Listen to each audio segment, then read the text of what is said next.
So, a warm welcome to you out there watching. Welcome back. And again, we have Charles Upton joining us tonight.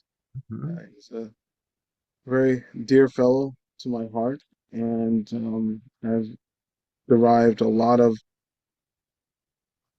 benefit from his wisdom. And we're going to discuss his book, The Wars of Love and Other Poems.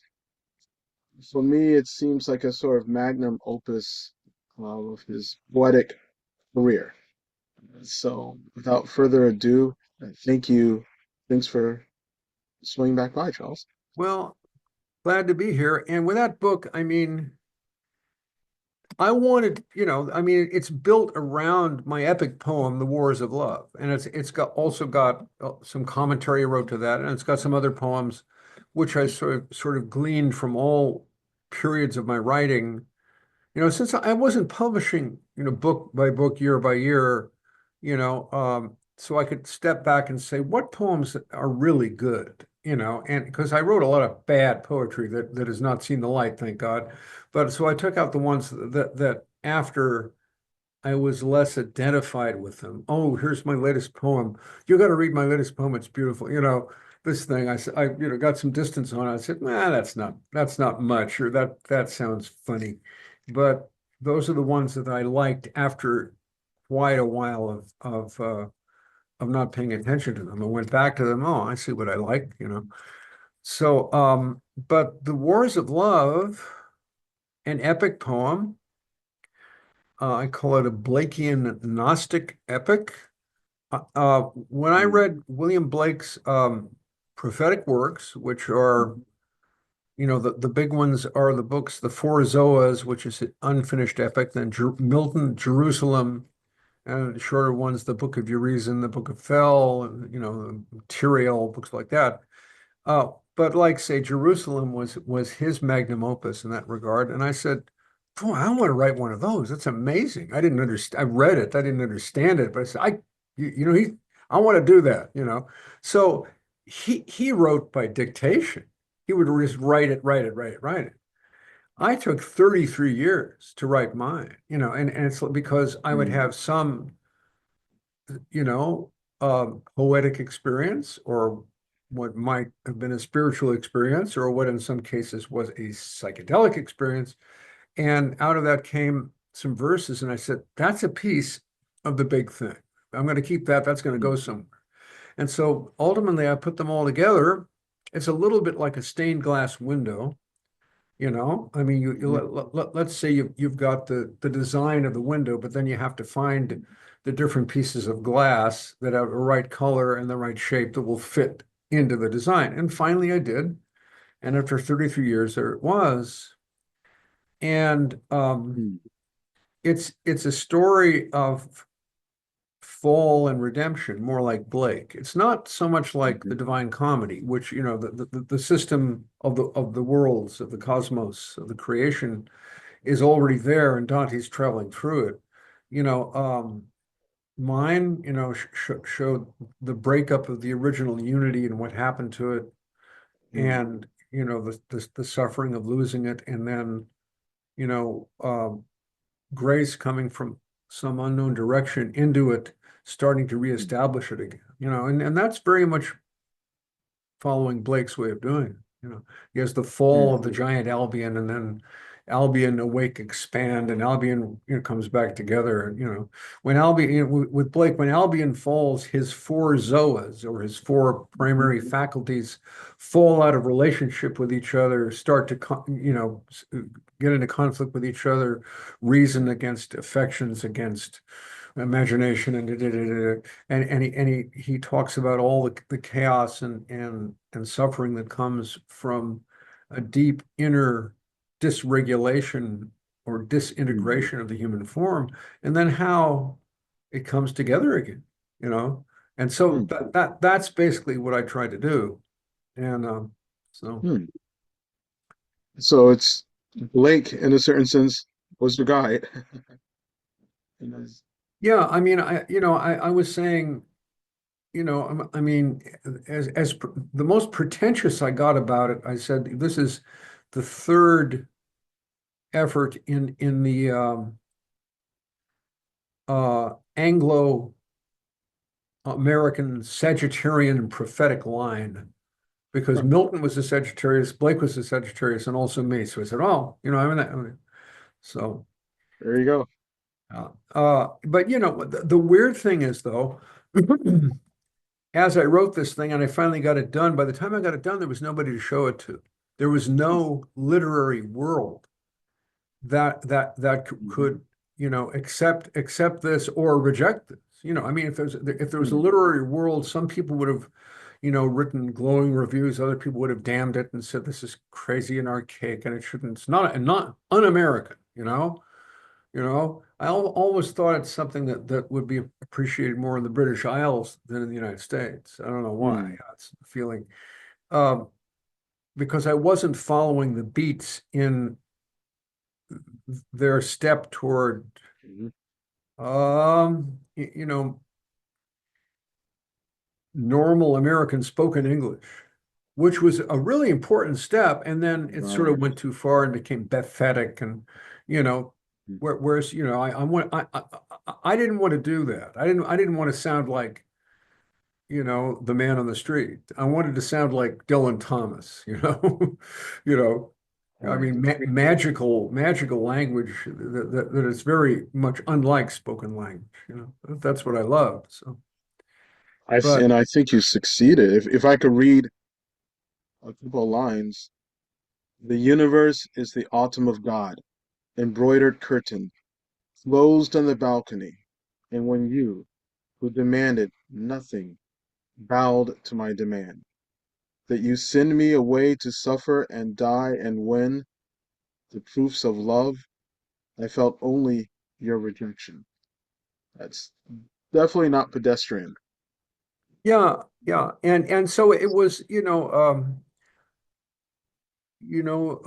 seeking the sublime. And Hmm. everybody else at that time, although there was sublimity at points in the beats, they really, I mean, people think of howl as sort of crazy street language of a ranting, beatnik wino or something, but they're, really, you know, superb and sublime moments in that poem and in a bunch of other beat poetry. But that isn't the way the thing was going. It was going in the direction of, you know, and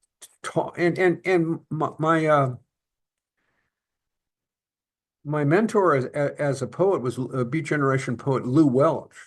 Okay. And, he was very much said, let's learn to write in American speech. First, he says, poetry is speech. And he says, and let's learn to talk like Americans, not imitate like imitation Englishmen, and he did some wonderful stuff there and stuff that was not pathetic and not simply, I mean, he even talked about in one of his lectures that the problem of going too far in that direction.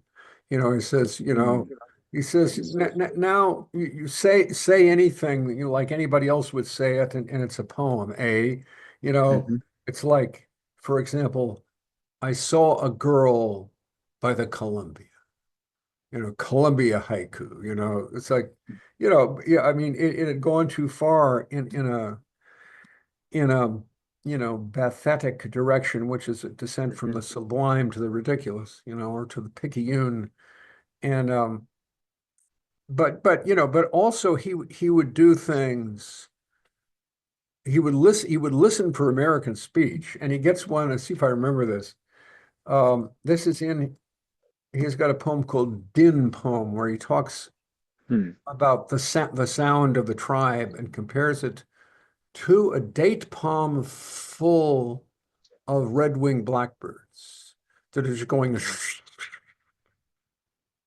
Hmm. the sound we make as a tribe, just the sound, not even the meaning, But he's, so part of the sound that he picked out of American speech, it goes like this. He says, never, never put that goddamn camera in the glove compartment. I told you and told you to never put the goddamn camera in the glove compartment. So what do? You put the goddamn camera in the glove compartment and it's stolen. See? See, he overhears this. He says, ah, Right. that's American. Because people were still trying to get Victorian or even, modernist, poetry like Eliot and Pound. We get that Mhm. poetry out of their ears and try to be, speak like we speak. That's where you start. If you can't start with the way people speak, then what are you starting from? Something that's an imitation. But I don't want to end up there. I wanted to do Dylan Thomas, Alter Wise by Owlite in the Halfway House. The gentleman lay gravered with his furies. A batten and a hangnail cracked from Adam, and a dog among fairies, the Atlas eater with a jaw for news, bed out the mandrake with tomorrow's scream. Then penny-eyed that gentleman of wounds, old cock from nowheres and the heaven's egg, with his bones unbuttoned to the halfway wind, scraped at my cradle in a walking word, that night of time under the Christward shelter. I am the long world's gentleman, he said, share my bed with Capricorn and Cancer. You know, Mm. that's Mm. what I wanted to do. But you Right. can't get there unless you start from the way people talk. If you can't get there from an imitation of Victorian poetry or Mhm. imitation of Ezra Pound, So anyway, Mm. um, but I did want the sublime, like most of my generation did not. They didn't want to go there. So If I may ask, do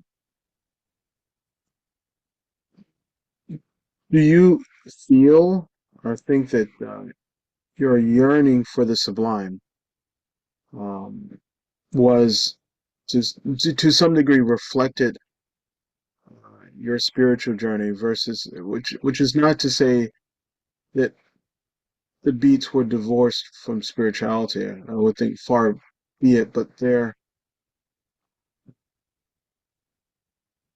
it, as someone as a reader many generations later, many decades later, other than a very real interest in Zen Buddhism and things of this nature. When the beats come to mind, like when I'm taught in school, you know, when they're presented in popular culture, I don't personally get the feeling of a generationally deep engagement with the spiritual, which is not to say that the sublime and spiritual are necessarily um, married together, but it not at all points, certainly. but Well, I mean, their spiritual, yeah, they were all kind of into Zen, but it was like kind of into, you know. Although uh, Philip Whalen, who is one of the colleagues and friends of Lew Welch, it was Gary Snyder, Philip Whalen, and Gary Snyder as well. Gary Snyder is actually still alive and is the last of that generation, probably literally the last man standing. But he both of them got more serious about Zen. Phil Whalen became an ordained Zen priest. Gary Snyder started a Zendo in his place in Kitkadizzy in the Sierras, in the Sierra foothills near Nevada City, and he named it Ring of Bone Zendo after Lew Welch's collected works, Ring of Bone. So they finally got more serious. Also, another guy who got serious was Peter Coyote, who mm, knew all those guys. I mean, we know him as an actor or as the voice of PBS in this. But he finally got ordained as a Zen Roshi as well. So he's doing it mm, seriously. So, but generally speaking, no, you're playing around. I mean, uh, Ginsberg says it perfectly in Howl. He says, that he described, his generation, or we were those who studied Plotinus, Poe, St. John of the Cross, telepathy, and Bop Kabbalah because the cosmos instinctively vibrated at their feet in Kansas. You know, it was like that, but it was scattered. It was all over the map, and the Hmm. hippies followed that to a large degree, not completely. Hippies were maybe a little more serious from time to time. They would have their gurus, and they would join you Hmm. know formal spiritual paths and stuff. But yeah, it wasn't. There was still trying to loosen up from the 1950s. And so they were going in a lot of different directions. But Right. Ginsburg and Burroughs tried to go straight and follow a real spiritual path when they got connected with Tibetan Buddhism under Chogyam Trungpa, at Hmm. Naropa Institute, now Naropa University. They, Right. you know, that's when they were starting to become traditionalists in Hmm. as we would understand that, just at the end of their lives. So, That's fascinating. Um, I wonder if some of the concern with a lot of literature from that period, from that scene, with capturing the vernacular, um, the pedestrian, not in a negative sense, but just descriptive, the everyday rhythms and patterns of American life, um, the everyday concerns, um, along with a sort of with a hip attitude of hipsters. You mentioned coming out of the straight 50s, the square 50s. That was maybe a sort of necessary dissolving of, or in the minds of that generation of writers, a dissolving of what was ossified and received. Um, and, it's my generation of American readers, and well, not even readers anymore, because you mentioned a sort of passing of the literary world, popular culture consumers. I think we inherited certain attitudes from that, but at the time there was something that was being rebelled against. There was something that was square, that was conformist, that was straight and narrow, rigid and ossified, yeah, and yeah, like the Burroughs's cut up method, and it's sort of like deconstruction of language itself to the idea of language as a virus. It seemed like there was this attempt to get beyond. yeah, Um, yeah. He didn't understand. He had these beings called the Nova Criminals, which were really his version of the Gnostic archons. If your listeners know who those beings are, false gods ruling a counterfeit universe, in the various mythologies of the Gnostics of late antiquity, most of whom were quasi-Christians, but not all of them. And so but he would see these. Well, actually, now that I think of it,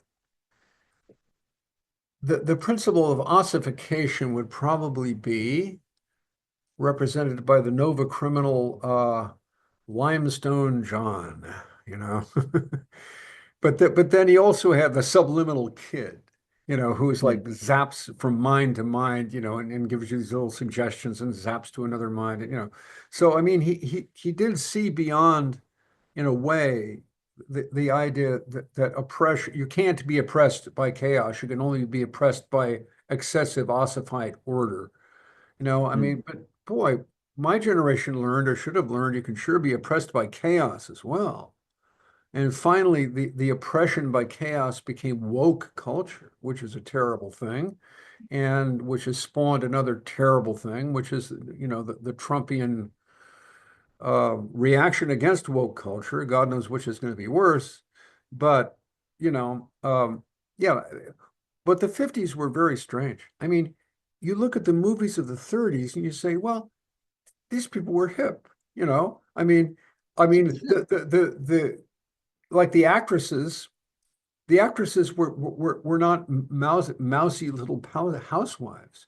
You know, that they were women of the world, and they had wit, and they had, you know, and they were confident in their femininity, and didn't, you know, they could be just as much of a, you know, of a woman as ever been, but not feel into a certain sense that they were Mhm, playing second fiddle to men, you know, because they had their own kind of influence and power in society, you know, just through being women, doing what women had always done, except in a little more worldly and sophisticated way. Now, of course, you're just seeing the movies. You're not seeing, you know, farm families in Nebraska, but still, you know, but then, man, you know, the the traumas that this country went through, first the depression, totally traumatic, mhm, and then the amazing turnaround of World mhm, War II, which was even more traumatic, and yet World War II ended the depression. Everybody had a job, money was flowing.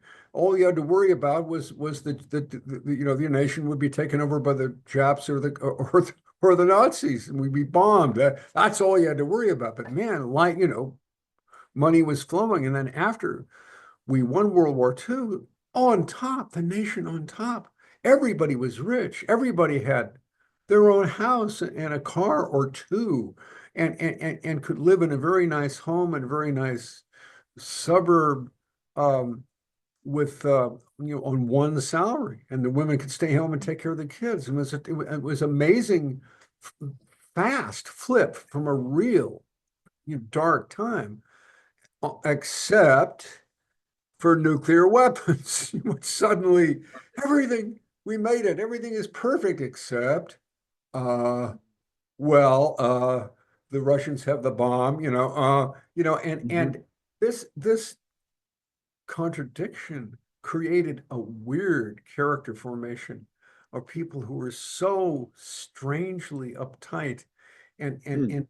and you know, dedicated to being straight, to getting back to normal after the Depression and World War II. We are now going to be normal, except they forgot what normal was, and they were scared, you know, out of their shoes by the nukes, and so very strange wooden, you know, mhm, zombie-like people were coming out of in the 50s. You go back to some of those old, yes, you know, videos of, you know, was coming from maybe the government, which are supposed to, you know, tell you you know, this mhm, this is how you survive a nuclear war. Just get under your desk, you know, and you know, and and and the Beats realized that something crazy had gone on with people's mhm. psyches, and so they like did anything they could to try to get free of it, you know. You know, actually, to some degree, I wonder, you know, from what I know of the 50s and 40s and 30s and 20s, to people older than me, my parents, my grandparents, older friends, I do get that feeling.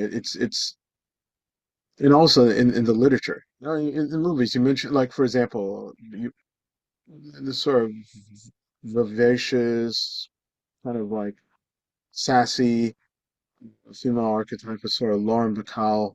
You know, she can just hand it out, you know, she can hand it out as much as you can take it, kind of like you don't want to mess with her, but she's completely feminine. Yeah, But at the same time, she's tough. And you know, Lauren Bacall is often foisted as exemplifying an archetype. Like with every decade or epoch, a wide number of influences maybe become crystallized in a certain symbol. And there are many actresses from that period, many characters in films who exemplify that. And then you have this, like you mentioned, this sort of mousy. What I see today in younger generations, sort of reifying it in the idea of sort of trad, um, the trad wife or the trad woman, you know, trad, you know, shortened for tradition. And it's very, interestingly enough, there's a certain mystique to it, a certain a certain aesthetic to it. Sorry, but and it's really kind of a simulacrum of a simulacrum of 1950s femininity as expressed in sitcoms. I don't Yeah, know, yeah. Donna It's Reed show. it is kind of an imitation. I mean, there may be some good in it, but I mean, my husband is my Lord and Master. We do homeschooling, and that's who we are. And it may be better than a lot of other alternatives, but still, you know, it's too much of a, it's too cerebral a picture of what a human being is. Yeah. And it reflects a certain nostalgia, and I do wonder if. So you mentioned the traumas of World War II, the traumas of the Depression, the traumas of that transitional era between the 30s and the 50s. I wonder if to some degree, what we're seeing today from from the rise of Dugan, the dissident right, the alt right, craft femininity. If there's a response to traumas no less severe than the Depression or World War Probably II, more but severe, but you you know, think so? but they've come so fast. It's hard to separate them out. Maybe and it's hard being in the middle of a stream. Maybe it's hard to see with perspective. So perhaps I'm not seeing it as more severe because I'm in the midst of it. I'm a Gen Xer. No, I just know the world looks a lot weirder to me than it ever did in the 50s, 60s, Mm. 70s, 80s, or ever. I just coming from too many different directions. Maybe there's a certain there's that there's an Arab saying the stable boy gets used to the stench, and maybe that's it's like if you're born in the era of the weird, weird is normal, and you look at the 1950s and you look at the couples in two separate beds, and the children with starched pinafores, and everyone is just perfectly suburban America, and that. Or white gloves. Wow. Yes. Yeah. And my dad had a much different experience of the 50s, which is something that it's that there's class, there's race, there's region. The 50s would have been different in New York. You Yeah. know, I think there's a lot of hipness there And my versus father didn't have that wooden character, probably because of his age. He was too young to go to World War One and too old to go to World War Two.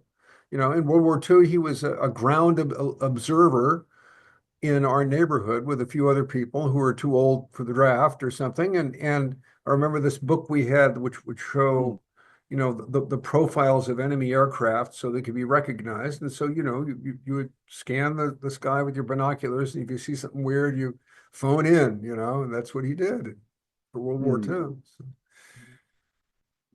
And it's I think it's good for these eras and the stories of these eras to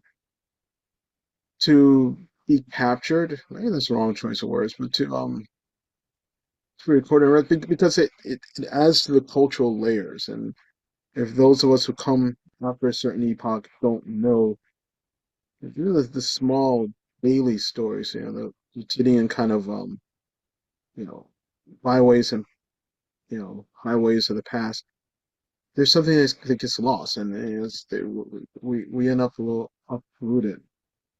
One thing that I mean, coming back to the Wars of Love, the the poem strikes me as very rooted. It's not. It strikes me as very mature and very rooted. It feels like a work that changes form, changes meter. You know, but there's a theme that pervades through it. And what if I could ask you, how does the war, how does the Wars of Love itself, as the central poem to the work, reflect your maturation as a writer, as a poet, and reflect your growth and reflect your times, if that's not a little bit It's, I actually, I had a large thing I wanted to say and I figured out how to do it and I did it. It was very deliberate poem, even though it was composed of what you might call fragments, which came from many different times in my life. Like I say, whenever I would write a certain thing, I'd say, oh, that's part of it. I'm going to stick that away until I find a place for it. And actually it came together. So, it was a funny feeling though to put so much into poetry when there was Mhm. no place for poetry in the culture, because there just wasn't. I mean, uh, the Beats were the last real literary generation we had. My generation, most of our, creativity and language went into song lyrics. You get Bob Dylan, who was what, 7 years older than me or something like that. And, that's where it went. And even with him, there was just him and a few other people, but it wasn't a literary generation, either in music or in books, that was not happening. And so, I mean, the poets for the Beat generation was, would say the prophetic voice of two generations. They spoke for their generation, and then they had a second wind when the Mhm. hippies came along. It says, well, they were recognized as the elders of the hippie movement, and they recognized themselves that way, and so they spoke, to the Mhm. young, and not just in poetry, but Lew Welch and Gary Snyder and a few others, wrote serious manifestos about this is how we live in these times. For understanding that they had a function, to lead in that way. And then it was suddenly all over. In fact, there's one place, uh, if I can get, I don't know. I have to figure out how to get to my view. Let me get to my Mhm. desktop here. Okay. Uh, multi-speaker, no show meeting time speaker. I don't want to, unwittingly cut us off here. Oh, there it is. Okay, now that's minimized. All right. Um,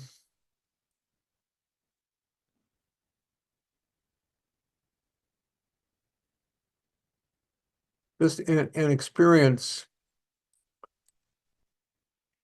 of hearing something that was read by the Beat Generation poet Stuart Perkoff.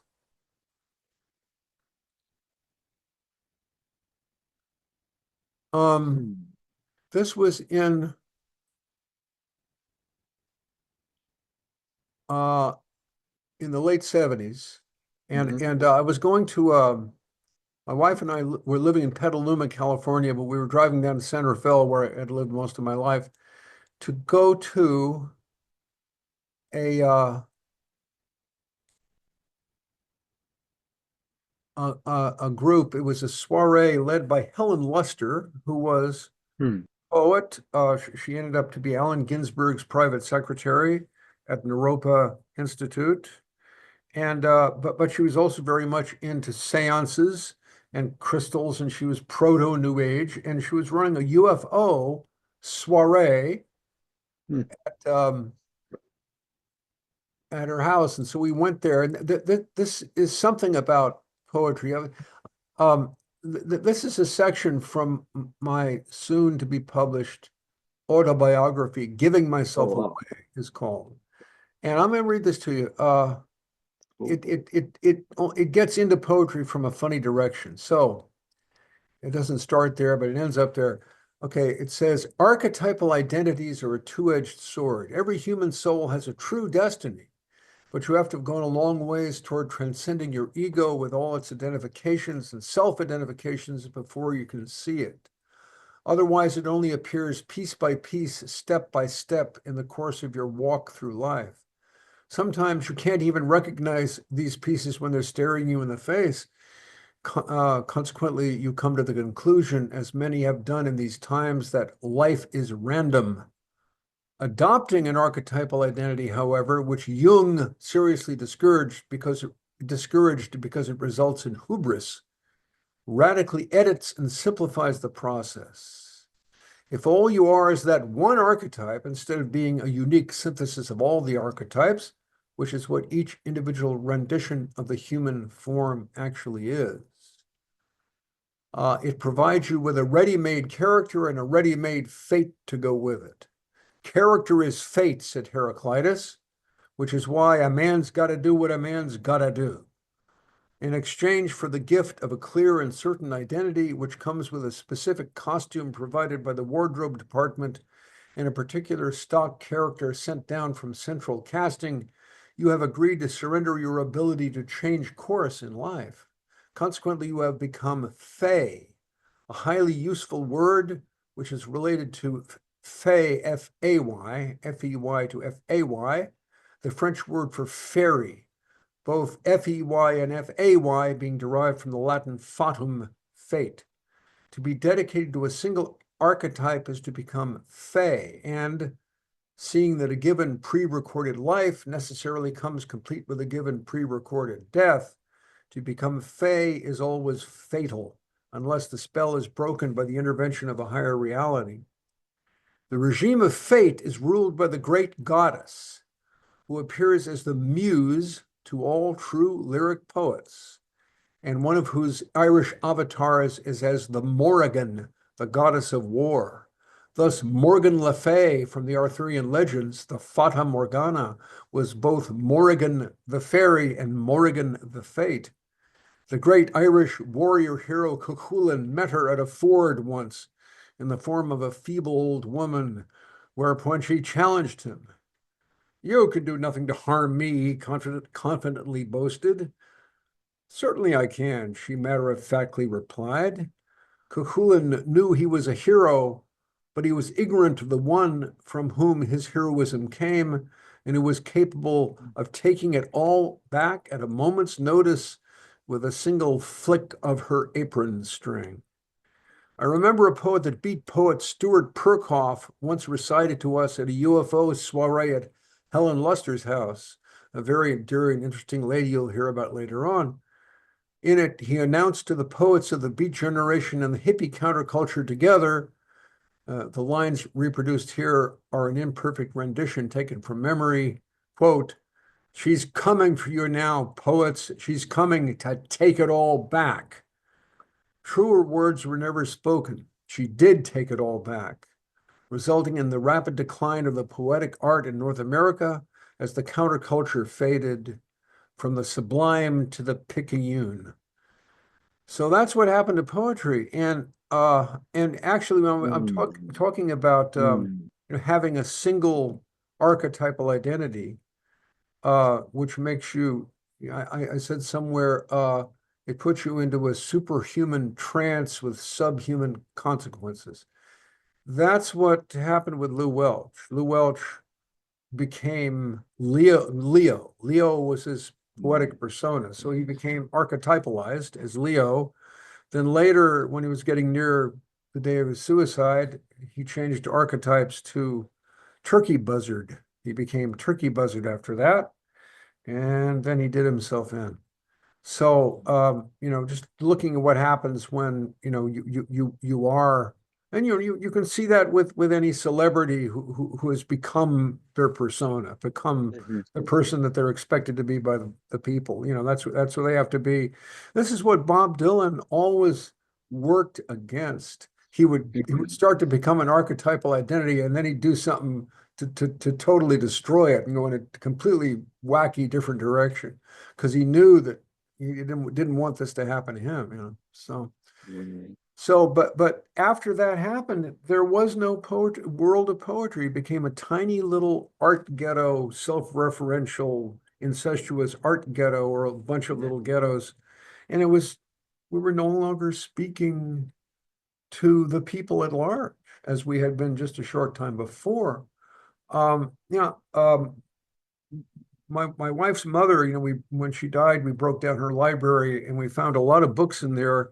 I think a lot of them were bought by Jenny in earlier years, and all these poetry anthologies. You get, a major New York press says, here is are the major German poets of the 1970s, which every literate person must be following, of course, and wow, who could sell a book like that now? Yeah, whether Right. that stuff is being written, that's worth publishing anymore, I don't know. But there's certainly no, people aren't looking to the poets to tell them what's going on in the world and what's going on in the human Mhm. soul and where are we now? That which was something that my generation looked to the rock bands, the big rock bands, the best rock bands, the Beatles, the Stones, the Who, the band, people like that were saying, what's the next what's the next album going to tell us, about where we are now and who we're supposed to be and what we're to expect. It was like Mhm. it might have been 5 years where the artists and the more counterculture side of my generation were in step with each other. Either the artists were, you know, working their ass off to follow where the generation was going, or the generation was looking to the artists to figure what's the next thing. And art and life were one. It was an amazing moment. Mhm. But moments like that can't last. And then Right. suddenly it all fell apart, and people are still writing poetry, but you'll never hear of them. And most people, when you hear, let's go to a poetry reading, or I just wrote this poem, I want to read you, and they go, please, okay, let's change the channel. I want none of that. Uh, Mm.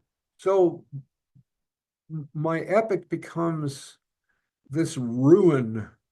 It's like a ruined abbey somewhere, where all the monks Mm. have left, but it's a ruined abbey that's no longer looked at as archaic and romantic and something to view by moonlight. Right. It's just a ruin, and may, I can't imagine when poetry will have the relevance again that uh, that that that poem would seem to be, relating itself to, or almost expecting. Mhm. I don't see it. It might happen, but when and how? It's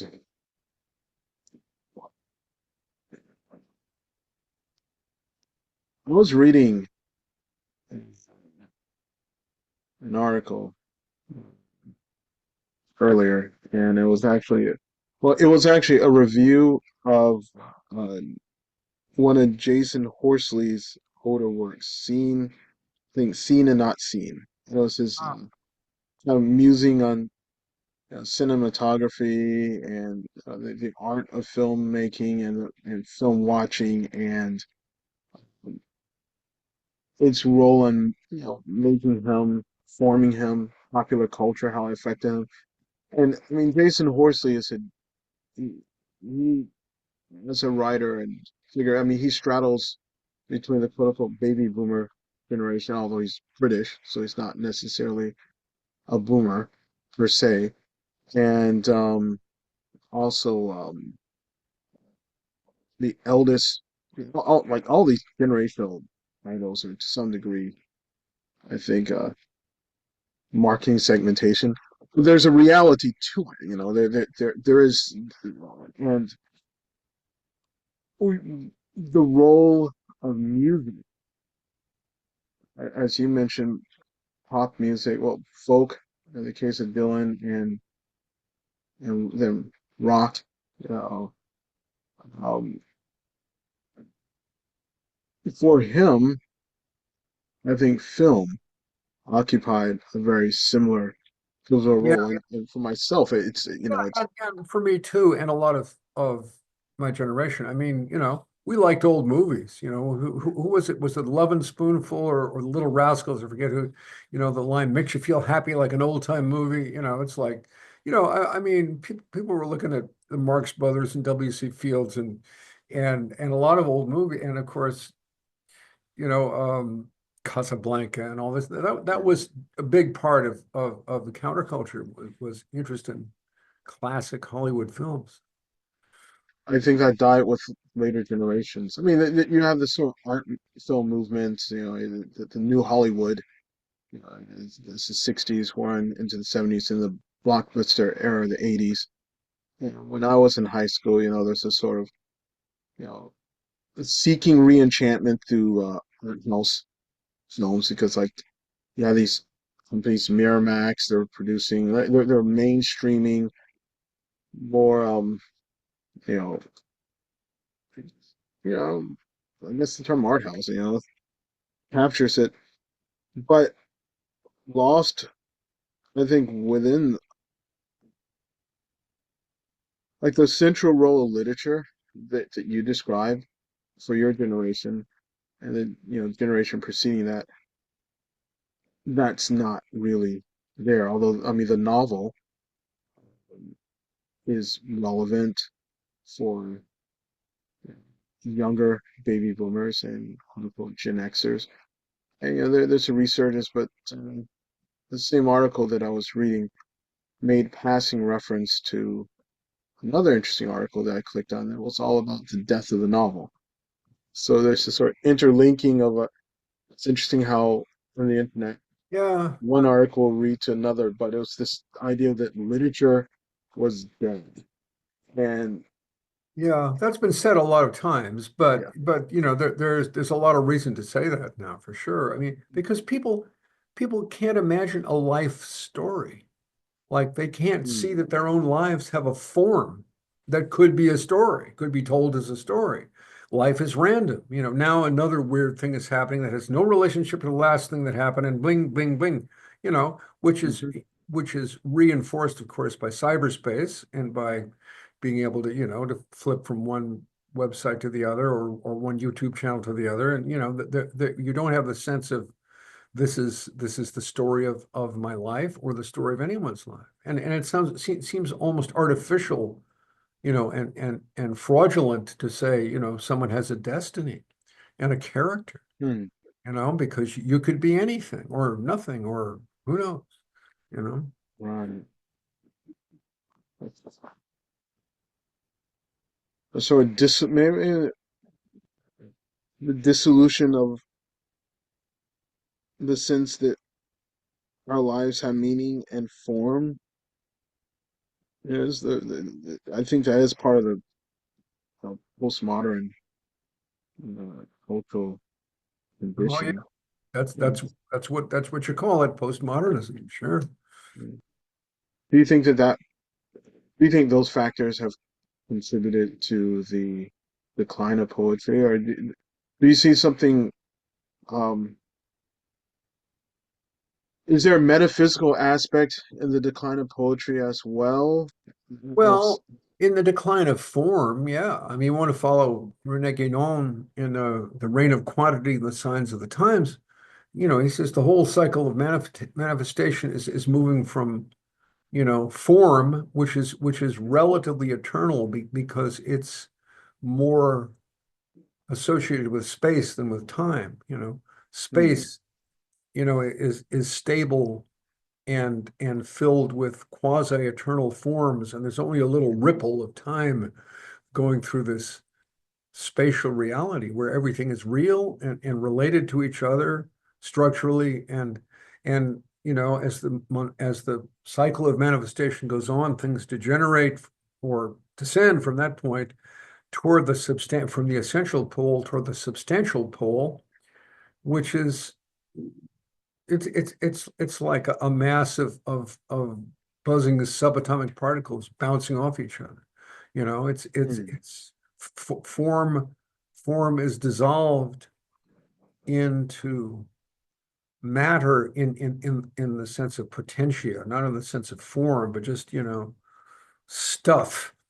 And mm, and um you can see that happening in society, you can see that happening in the psyche, and that's the way that goes. So,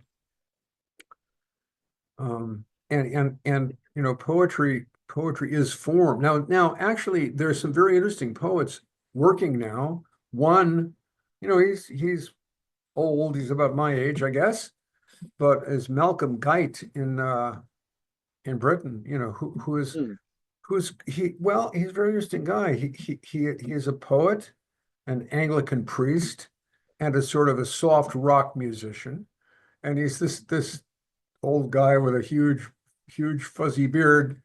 Uh, and it's beautiful, and he's, Hmm. he looks to God. He looks to Blake, and he looks to C.S. Lewis, and he looks to, um, but he's doing poetry.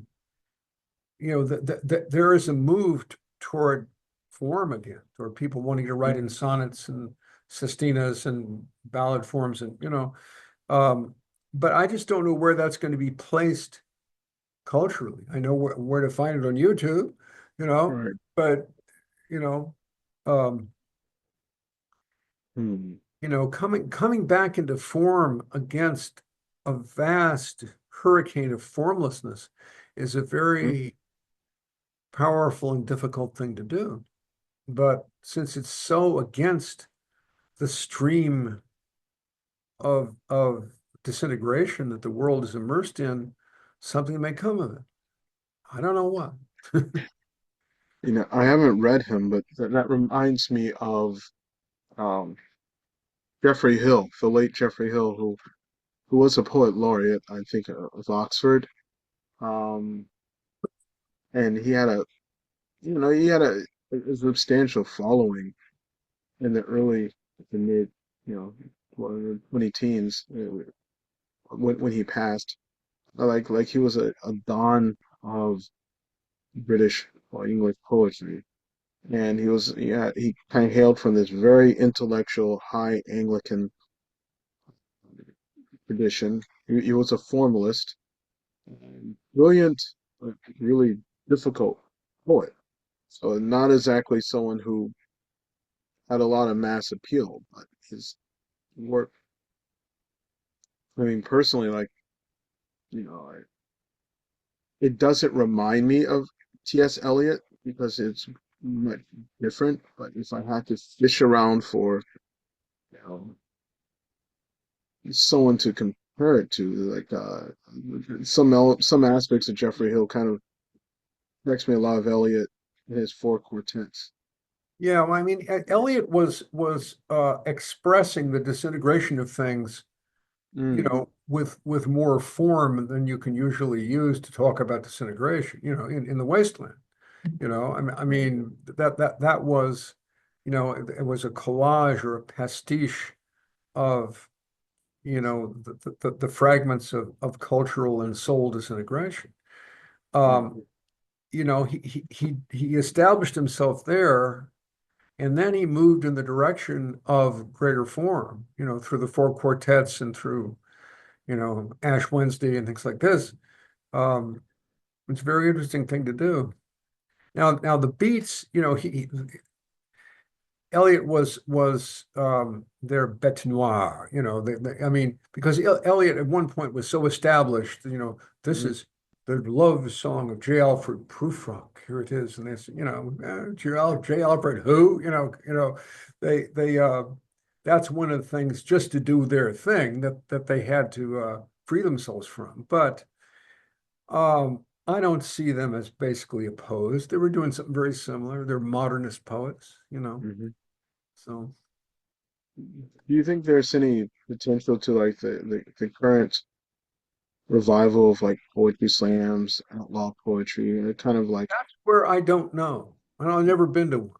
mm, I mean, I hear of poetry slams and I hear of, and I mean, what do you go to those and have you found anything interesting? occasionally I it's I've heard some interesting work.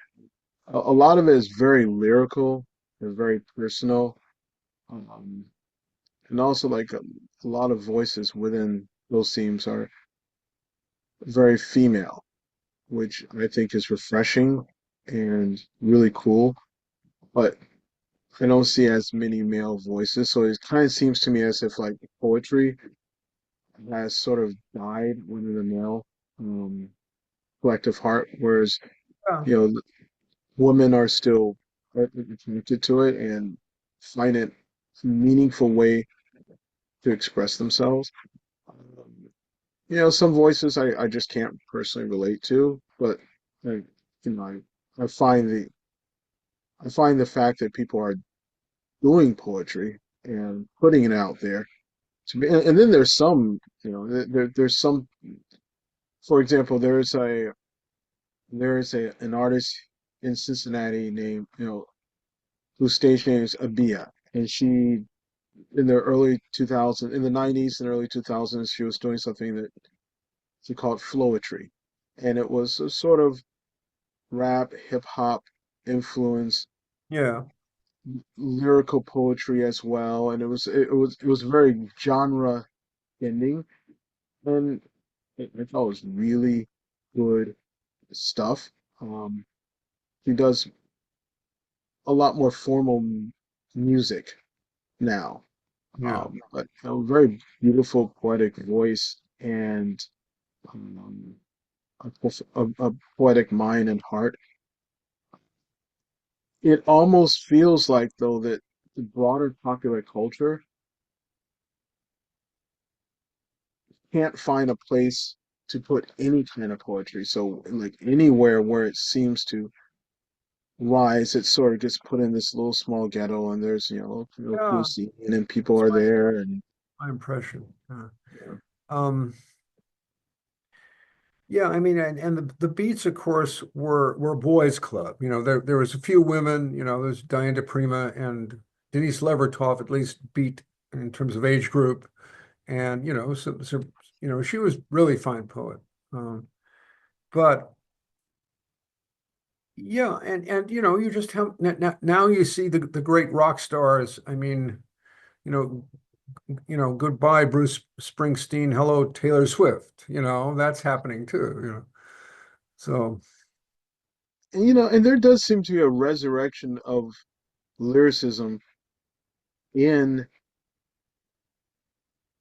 among some pop singers, more in the sort of singer-songwriter.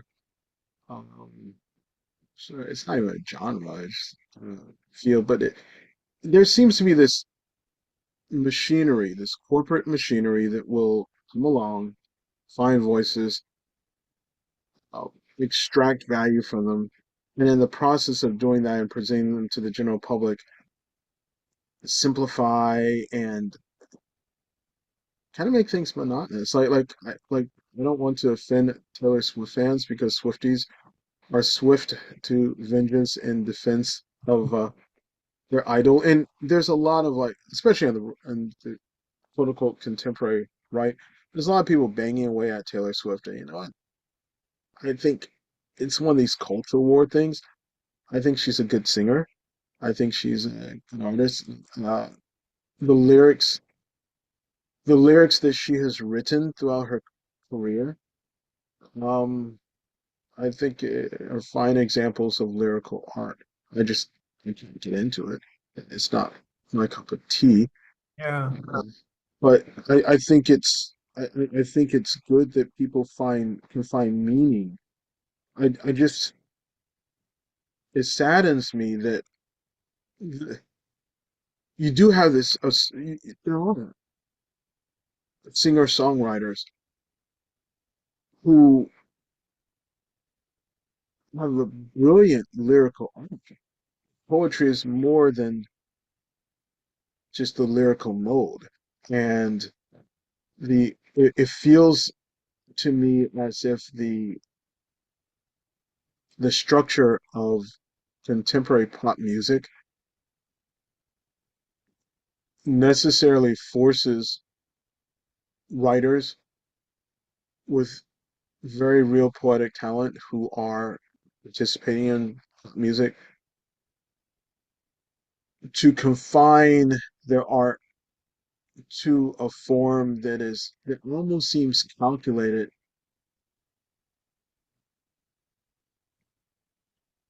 to be easily consumed Well, and thus yes. demanding. And I hope songwriters don't want to stone me. Yeah, but I mean, how are you going to step, because to do something relevant, I don't particularly like that word because it's been overused, but to do something relevant, you will have to both separate yourself radically from what's going on in society and the world, and yet speak to it very intimately at the same time. And that's a hard thing to do. You can't just go along. What would stand against the flow, and not just the ideological flow of particular, now we're against the left and now we're against the right, or now we're feminists, or now we're alt-right, or now, something deeper than that. What is the Mhm. flow? The flow is pretty formidable. It's the flow of the crash of civilizations and the crash of the natural world.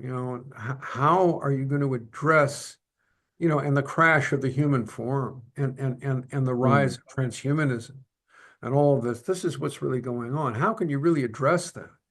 You have to be separate from it enough in order to see it, and then go back into it and speak of it and to it. And that would take a lot of insight and a lot of courage. And will somebody emerge who can really do that in a way that will touch people's hearts?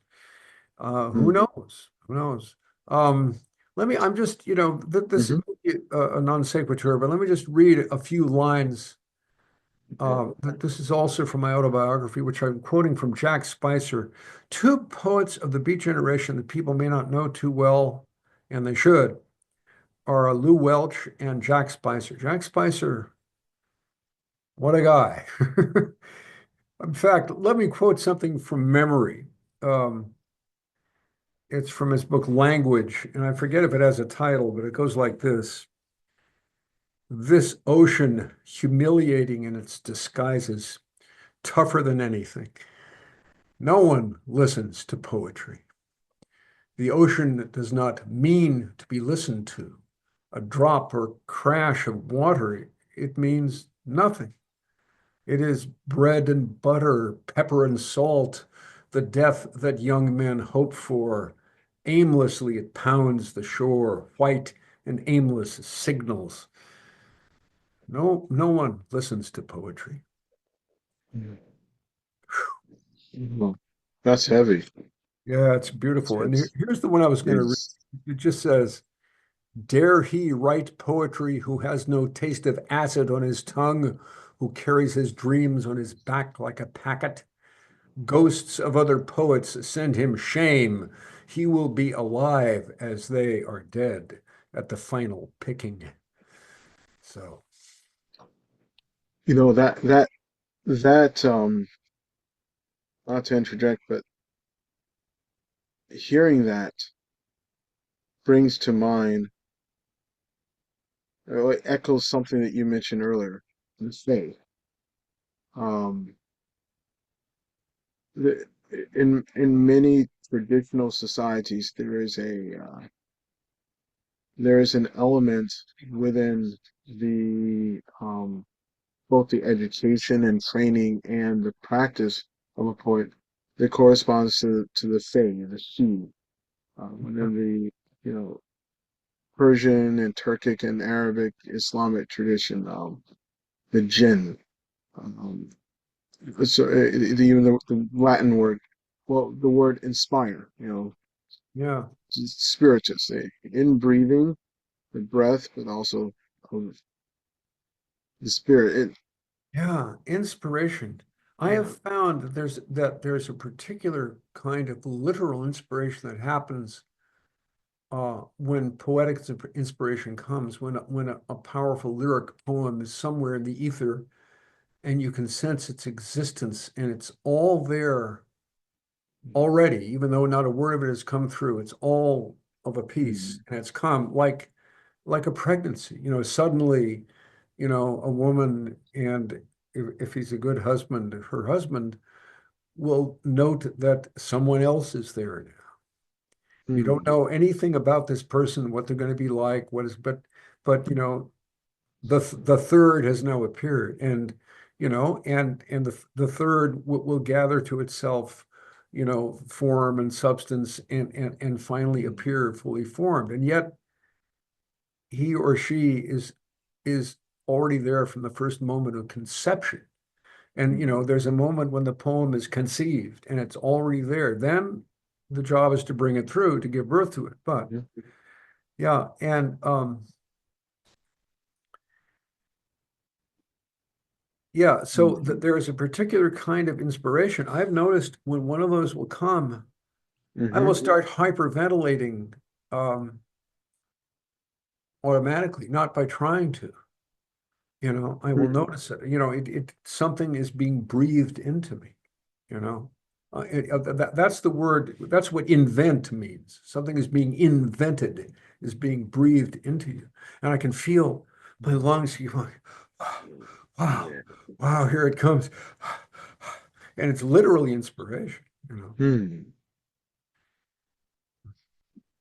It's strange how right beneath the surface of the language that we all habitually use, that we feel, we may feel a grasp for certain means, but beneath the surface there's something uh, powerful, magical.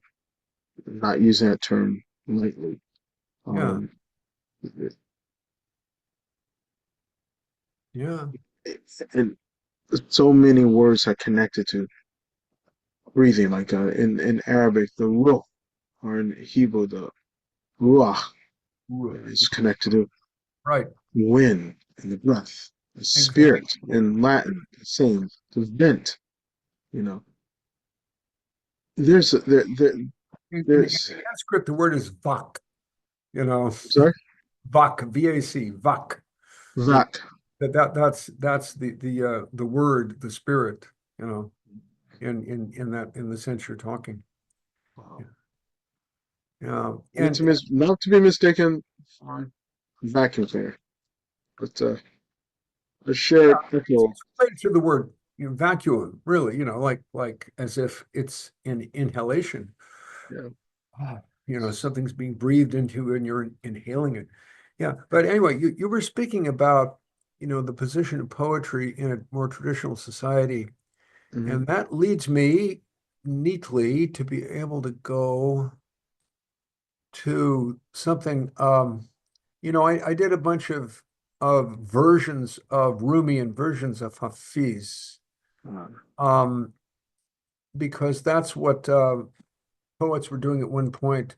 Coleman Barks and Robert Bly were doing their versions of those poets, and also poets Mm. like Kabir and Mirabai, and I did a book of versions of Rabia, you know, early, Mm. Sufi poetess, and there were there was an Ibrahim Gamard who is a Hmm. Mevlevi Sufi sheikh of the Mevlevi order. It was founded by Mm. Jalaluddin Rumi, and also an A.H., if I'm correct, Rahman Farhadi, who was ex ambassador from Afghanistan to the UN. And together, they had brought together all of Rumi's quatrains and translated them. And they wanted me to redo them to Mm. make them more poetic, which I decided there was hundreds and hundreds of them. So I decided to do that. Then it was stopped with a computer crash because Allah was saying, don't get too involved with poetry. It's nice on the edges, but you got more Mhm. serious things to do than poetry. Which reminds me Mm. what Rumi, I love what Rumi said about poetry. He compared poetry to tripe. He said, you know, poetry, I don't know. Poetry irks me. I can't think of anything worse. You know, the reason I write poetry is because I have, friends who love me and you know and I must entertain them and they love poetry. So I write poetry, you know, to be hospitable to my guests. You know, it's like having to cook up a big pot full of tripe because your guests you know they like tripe, so you have to put your arms It's up in the tasty, try it. into tripe in order to cook it for them because you want to be a good host. This is what he said about poetry, which made me truly trust him. Let me tell you when I heard that. So, but anyway, Mm, I did a bunch of these quatrains, and mhm, what's interesting about the quatrains, um, I saw how it worked. You know, they're these little, you know, mm, they're little perfect poems in themselves, mhm, but you can string them together to make recitations or songs. And, you know, mm, since they're in, you know, in Persian meter, they can be sung. And out of, you know, a you know, a cache of several hundred quatrains, you mhm, can make an infinite number of different poems depending on how you string them together, whether mm, you're doing it extemporaneously because you got them all memorized, or you know, figuring out beforehand. You can so if you want to do a particular mood, you'll put these different quatrains together and make up a song for the occasion and perform it. I'm sure mm. that's the way it was done. So It's actually, fascinating. yeah, and so what happened to me is, you know, I saved, you know, a good number of these poems. They didn't all disappear with my computer crash, but Alhamdulillah.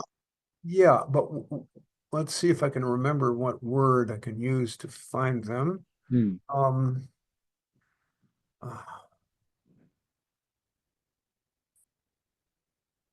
yeah, some of them naturally wanted to go into iambic pentameter. You know, mm, others just wouldn't do it. But some of them, oh, that, you know, and I'm writing an iambic pentameter. And also sometimes I'm even writing according to the Persian form of doing, you know, something that ends with this rhyme mhm, B, A, or something like this.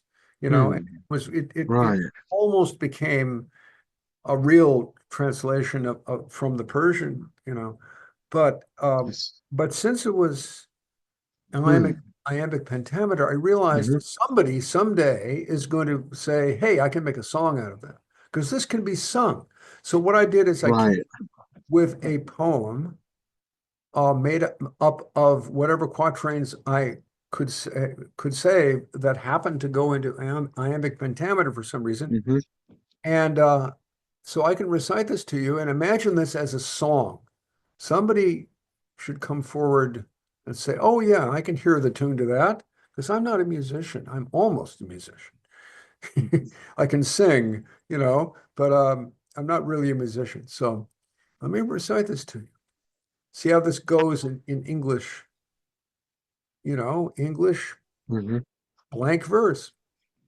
mm, And, you know, and of course, the four line form is a ballad form. So you get getting something that's very close to English poetry and song. So right. this is called Portrait of the Beloved. So, what is this sorrow grips me like the night? Is it blind? Does it see me lost to light? Earth shows my image, yet in heaven I'm free. What hand can lift a star from off the sea? Who Mm, claims the ever living one has died? The sun of hope is gone, his days are done. Sun killer climbed the roof and shut his eyes, then cried out like a fool, I've killed the sun. Every day my heart drinks one new wine, whose sweetness kills the taste of all wines past. He first ferments love sickness, that wine master, and then serves up oblivion at last. Anyone might have a friend or lover, anyone hold a job or play a part. Like the prophet and his caliph in their cavern, I'm with him in the furnace of my heart. That love from which my lifeless life takes life, a love so fine, so sweet, where does it live? Is it from mortal flesh or from beyond it, or a glance that he, Tabriz's son, might give? Oh, wounded heart, your cure has finally come. Breathe easy now, your healing has been born. A love who grants the wish of every lover has come into this world in human form. To behold the beauty of the king, what joy! My soul takes life from that exquisite face. In a dream, I saw the black chains of his love.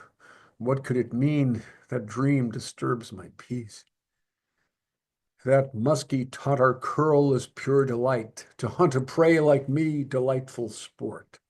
In spring, in early spring, the world is sweet, like sugar and candy holding hands, so right.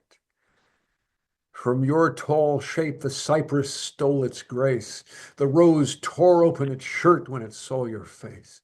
For God's sake, lift a mirror, then you'll see not one like me from end to end of space. Did the perfumed rose ever catch your scent? No, never. Have the sun or stars ever seen your light? No, never. It's night, you say, behold my darkened window. If you go, it's night, but otherwise, no, never.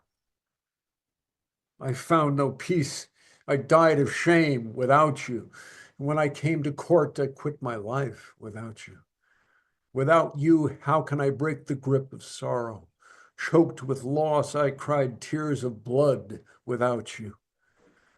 I'll tear my heart from your ground, I say, but I can't. I'll learn to breathe without you, but I can't. I'll drive your longing from my heart, I brag. If I were man enough, I'd do it, but I can't. I have no one, only you. Where can I turn? No cure for this ravaged heart. Where can I turn? How long, you ask, will we whirl with the whirling stars? It's the only trade I know. Where can I turn? You'll get no help from me, my friend, he said, just silly drunkenness and wine and laughter. To kill sobriety and drive out reason is why God sent me down into this slaughter. I'll take the blame for you 100 times. If I break my pledge to you, I'll pay the price. As long as I draw breath, I'll stand your blows till the day of resurrection. This you know. Your slap is sweeter than another's kiss. Your wound is richer than another's gift. Your cruelty kinder than another's care. Your insult dearer than another's bliss. If I fill the sky with groans, I am forgiven. If I water the plains with tears, I am forgiven. You are my soul. That's why I must pursue you. And if soul follows self instead, I am forgiven. The water of life, a drop from your shining face. Of that world of light, the moon is just a trace. I want moonlight, moonlight, all night long, I cried. The night is your night black curls, the moon your face. Oh, friend, our friendship makes a union. Where you might walk, I'll be the earth for you. In the creed of lovers, it's a dark transgression through your eyes to see this world, but not see you. I am glad this passing world can't make me happy. Drunk without wine, superb intoxication. Why do I need to hear some other story when endless blessings rise from my secret glory? May the heart of love never look upon this world. What's worthy to be seen by love but love? The day I die, I'll cast away these eyes, if gazing on this world they turned from love.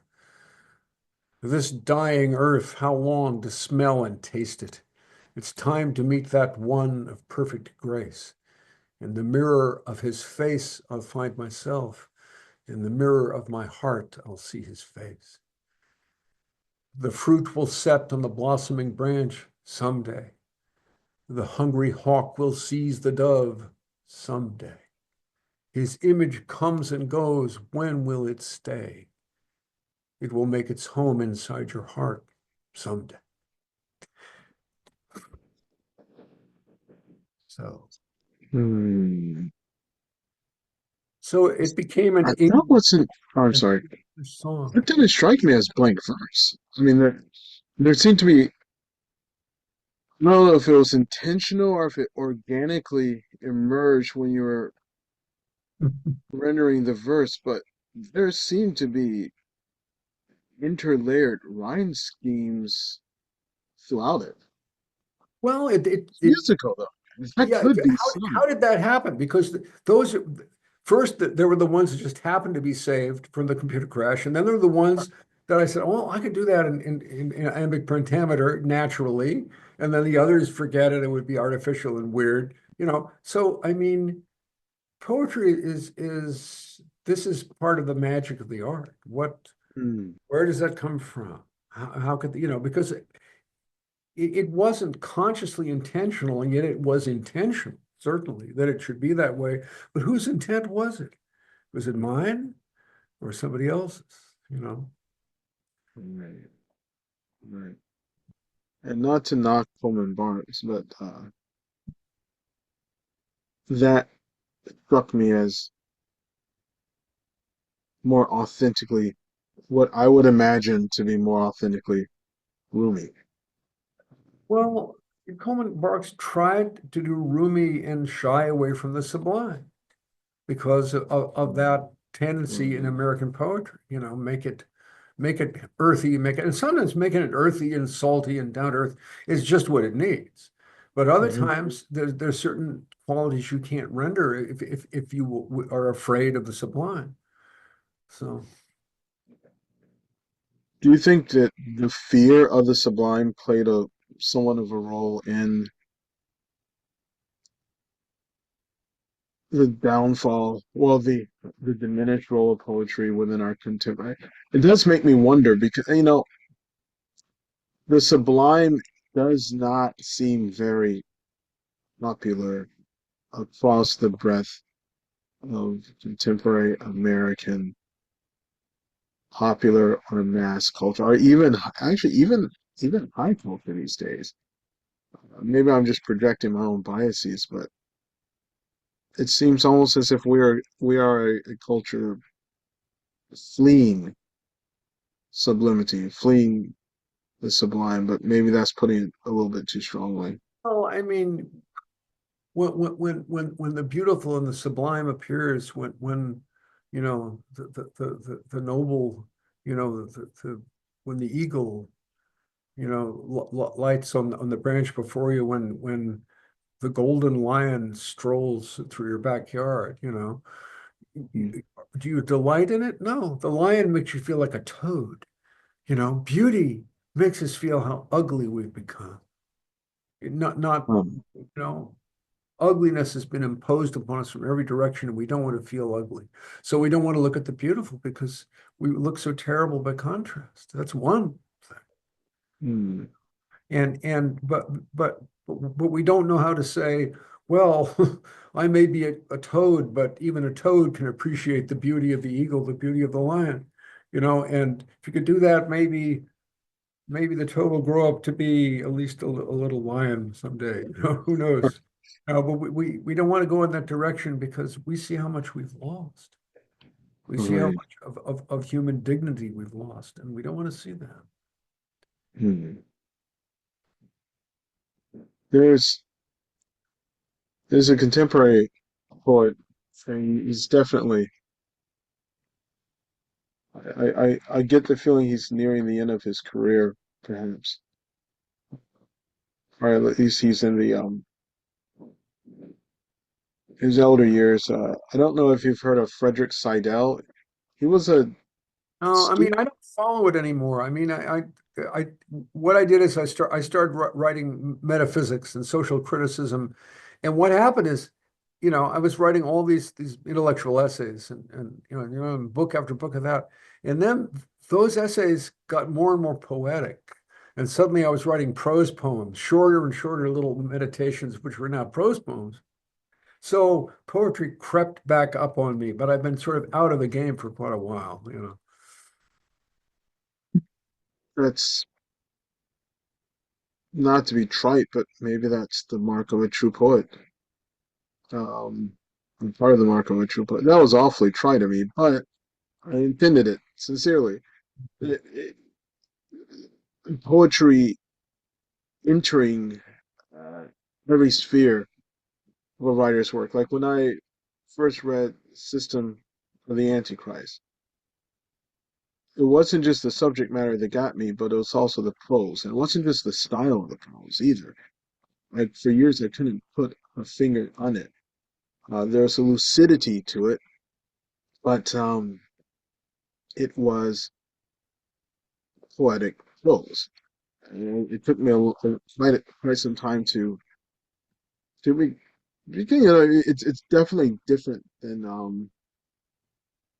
you know, some of the other works within the traditionalist canon in your subsequent works on metaphysics, or like your Dugan against Dugan. Yeah, that's a very serious work of critique of a major philosopher and geopolitical thinker. But man, it is poetic. It's like, Yeah, it's it's funny that yeah, the poetry. I mean, so much of my because if you just try to write, gee, I haven't written a poem in a whole week, I gotta mm, get crank out this poetry. When you do that, it sort of becomes what's the word for it? I don't know. It's a bit much. It's like right. trying to live only on desserts, on pies, cakes, and candy. It becomes cloying, and that's the word I wanted to use. But when you try to do something very serious and intellectual, and then the rhythm and the imagery of poetry starts to creep in and Mhm. enliven what you're writing, that's interesting. That's what It happens. is. So And that's something that strikes me about James Tunney, a contemporary Irish writer oh, who has read you. James has read you. has he read what I wrote on the symbology of the city of Byzantium, the city of Byzantium and the symbology of William Butler Yeats? I hope he's I read don't that know, part. but that would seem up his. Would seem to be something up his alley. You Yeah, I know. mean, he did one thing on Jeffrey Mishlove, I think, on Yeats and the Golden Dawn, and uh, yeah, I can't. I mean, Yeats and Blake are my favorite poets. You can't. They're both preeminent, so you can't compare them. You can't rank them. Dylan Thomas. Oh, Dylan Thomas was unique and lovely, but not quite not quite there. Mm. But man, just to talk about the magic of language, no one did better than Thomas. Reading Yeats when I was in high school, it's that's where I first encountered Yeats, and it was I could like feel. I can't even describe it. It was like a feeling of golden liquid fire. It was something. It was very visceral, and it Yeah, just was addictive. And some of Eliot was similar, a little more dry, but the Hollow Men and um, Wasteland, they had a little bit of that, not like Roots. No, it was different. And then Blake, because Blake is so musical, also like this English ballad yeah. tradition. And I noticed all my favorite poets from the British Isles. I didn't say Whitman or Emily Dickinson or Allen Ginsberg. I mean, they're Hmm, really important to me too. But I probably have more of an affinity for you know the island of Britain and what came out of there. right. As Blake said, all things begin and end in Albion's ancient Druid rocky shore. So I'll agree with that. Yeah. I can't argue. I can't argue with that. Ireland, you got to throw in Ireland as well. I mean, I think that I I'm no historian, but I do suspect, from what I've read of the history. of British literature that there's a lot of the Welsh and Irish that has, and Scots, like of King James. I didn't realize it, but King James was a serious poet, a very serious poet. Before ascending to the throne after, the death of Elizabeth, Yeah. he wrote, he actually wrote a major um, text on the rhetoric of poetry. And I don't remember the title. Well, so all the rage then. I mean, of course, he's the king, so you kind of have to read it. You're not going to criticize it, but it actually it was he discussed the principles of versification and this, that, and the other, and it showed a man who was very much a man of the poetic craft, Yeah. and so. And as a king, mythically speaking, the muse is the great goddess, and the other face of the great goddess is as the land. And the king, mythically speaking, as we know from Sir James Fraser's Golden Bough, has to have a fertile relationship with the land. If the king loses his potency, then the land will be barren and the cows will not give milk and all of that.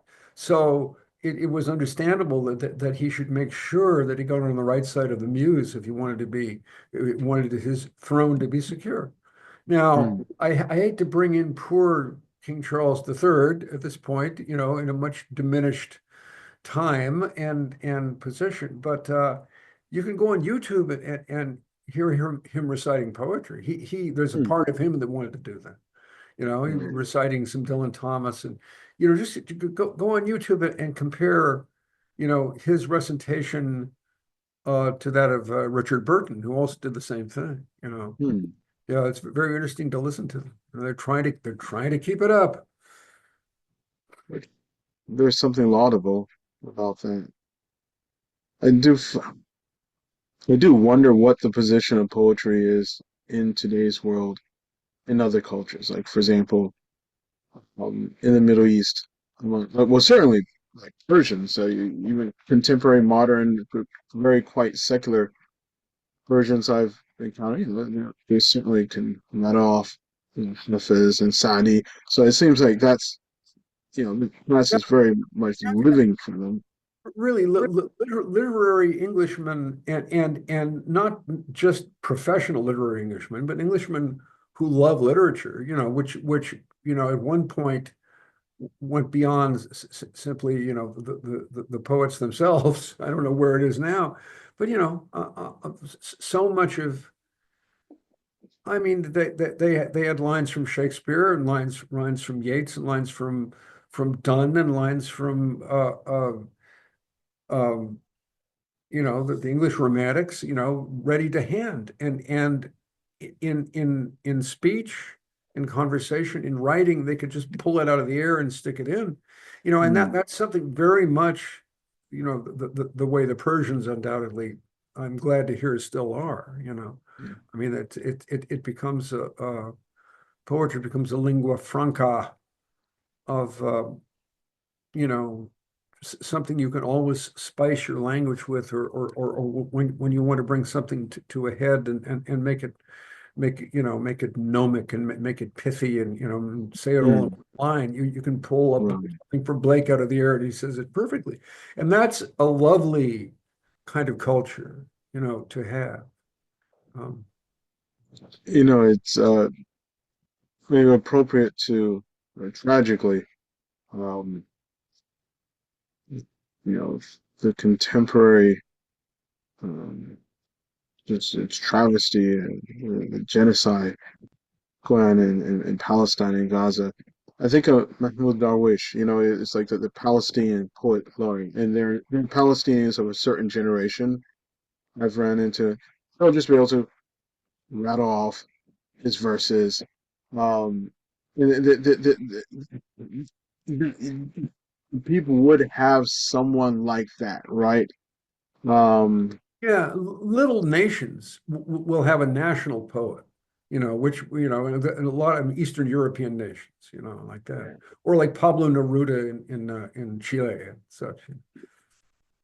But we Americans seem we've lost that, and I do wonder if that's something that's irredeemably lost, um, or if it's something that, that can Who knows? If you don't have return. a national poet, are you still a nation? Are we still a nation, or are we just, a fragmented area of different zones and blue states and red states and God knows what? I mean, you just look at the way people were around World War II. There were Americans in those days. Hmm. There were a kind of people that don't exist anymore. There are no Americans anymore in that sense, you know. But that to me, the central gravity to Americanness has gone and it's dissipated. And there's this lack of a lack of a unified cultural experience or cultural character that's unified. Yeah, and there's an attempt to put all cultures, subcultures, ideological gangs, gender identifications all on the same level. Think how much more, I mean, certainly when like black culture or gay culture even were truly more ghettoized, that was a state of oppression.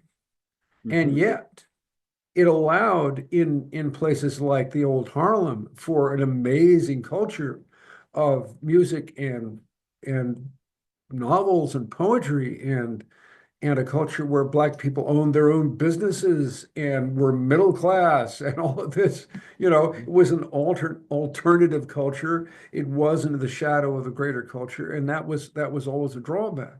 But then when you had, integration and everything was supposedly put on the same level, that cultural concentration disappeared, you know, and Mm. and who can say what is, you know, let's go back to the ghetto. No, thank you. That's not the idea. But yet, things are gained, but we see what's gained maybe, but we don't see what's lost. Hmm. It's I've never thought of that. It's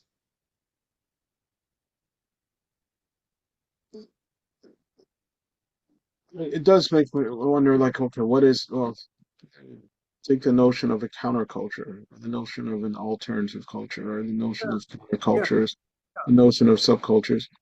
That counterculture was, everything. What happened is at the end of the 60s or 70s, whenever it happened, the counterculture blew up, and counterculture values spread throughout American society. So you no longer had a counterculture, but you no longer had a straight culture.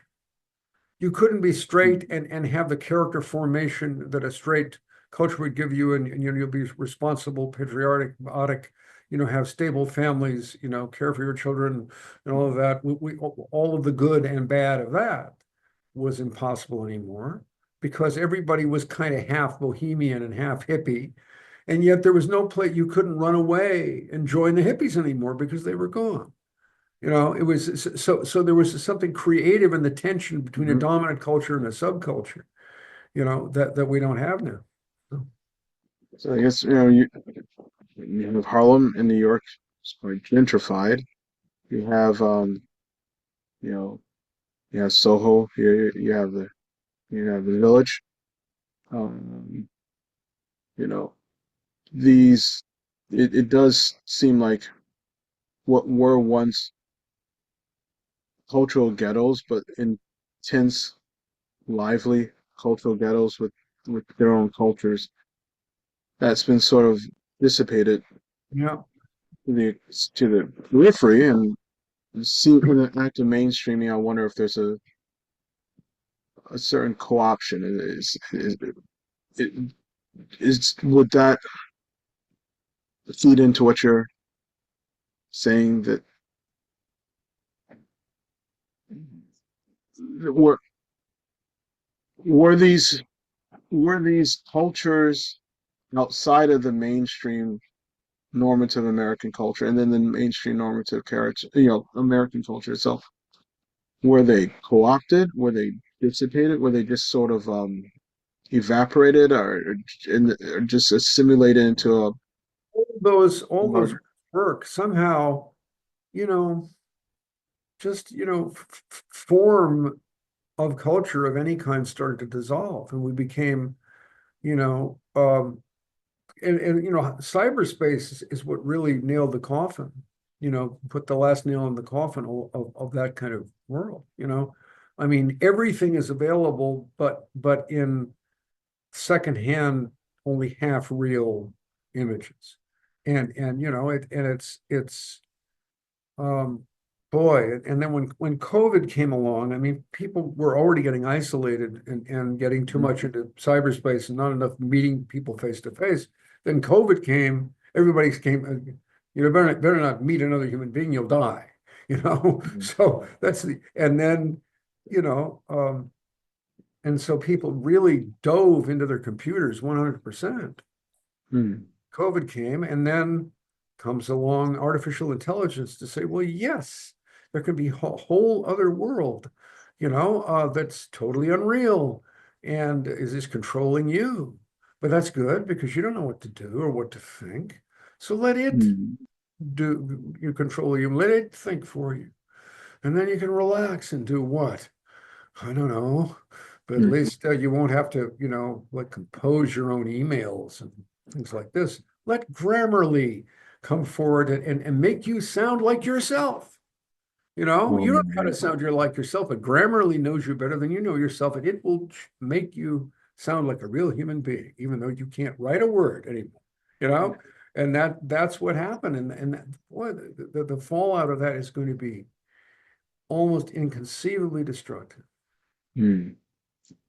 But It's anyway, mhm. if if we're talking about, because I should try to sell a book, and if we're going, and the only book we really got, the other one, the other book, if people want to buy books, um, Poets Kamal's used to know.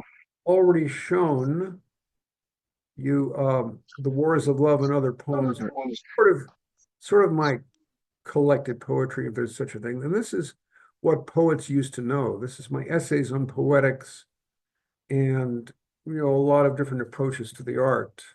And if you want to know me as a poet, besides my old stuff, I've got it, written back in the 60s. Those are the two things that sort of present what I want to say about poetry and through poetry. So, Hmm. but let me go in here and read a little something from The Wars of Love, from that epic poem itself. Let's see here. Hmm. Got it here someplace. Um, guess I'll have to go in. Excuse me, I'll try to say something interesting while I'm fumbling around here. And Documents I from all, really enjoyed what poets used to know. Something I found interesting within the book is it sort of it sharpened for me a realization of poetry as both a sacred art and a magical art. And I say that, lest some object, I'm using it metaphorically, but there is a certain degree. it is, it is, it has to be dedicated to something beyond personal power if it isn't going to be magical in the negative sense. But it is magical indeed. That's what it is traditionally, and you know, um, But it can because be language. magic in the sense of concerning the psychic, the archetype of the sorcerer seeking power instrumentally. But that there is a potential for poetry to express something far beyond what in the you know Muslim tradition would be called sihr, sorcery or magic, which I Yeah. think is misunderstood in today's world. And there's what's also misunderstood is the realization that poetic eloquence is actually can be from that and participate in that, but that sort of negative, instrumentalized, almost spiritual technocratic approach, like the archetype of Saruman, Yeah. Tolkien's Yeah. Mythopoesis. That, There's something that. Mhm. yeah, the pre-Islamic poets all claimed generally that they were inspired by the jinn, and I have no doubt that that was true. And I mean, the jinn had their function in the religious world and the religious universe at one point. It seems to me between prophets, where there's a long period where a new prophecy has not come, this is when angels and even the jinn will become more central. I mean, according to the Quran, the jinn used to fly up, and eavesdrop and listen in on the counsels of Allah and his angels, and then come back and tell what they'd overheard to supposedly the poets. And if the connection between the higher celestial world and our world had really faded away, sometimes the jinn might have been the only way we could get a little trickle of that through. I will give them that much.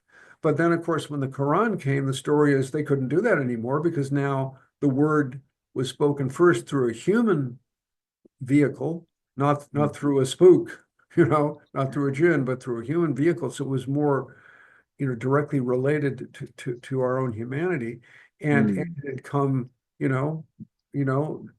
our time, in that time, in the clear Arabic tongue, directly from Allah to the human race. And so, they sort of lost their, they were out of a job after that. And they tried to go back up and listen in again, but they were driven back by fiery meteors because no more. Now, Mm. see what happened, what I say about Christianity and Islam. Christ's self-sacrifice, and Muslims will say, well, he was never crucified, or, well, I think the Quran can be read in different ways like that. I'm not going to get involved in whether he was actually crucified or not. But certainly to the Christians, uh, Christ represents sacrifice, represents the ultimate, the central, the final sacrifice. Mhm. So I think Jesus Christ ended the whole regime of blood sacrifice, both animal and human, in the archaic world by gathering it all into his sacrifice, which became the sacrifice and the final Mm. sacrifice. After that, we would go back to what sacrifice originally was, which was the sacrifice of ego, not the sacrifice of the flesh. And that's what he did. He ended blood sacrifice in his own person. That's what I say. And if anybody wants to say that's, heresy, then all right, I'll listen. But the Quran did the same thing for magic, for all the world, the world Mhm. of theurgic poetry and words of power and everything that the word had been throughout the archaic world, spells and incantations, all were subsumed by the Quran, because now the Quran was the word, the Mm. very word.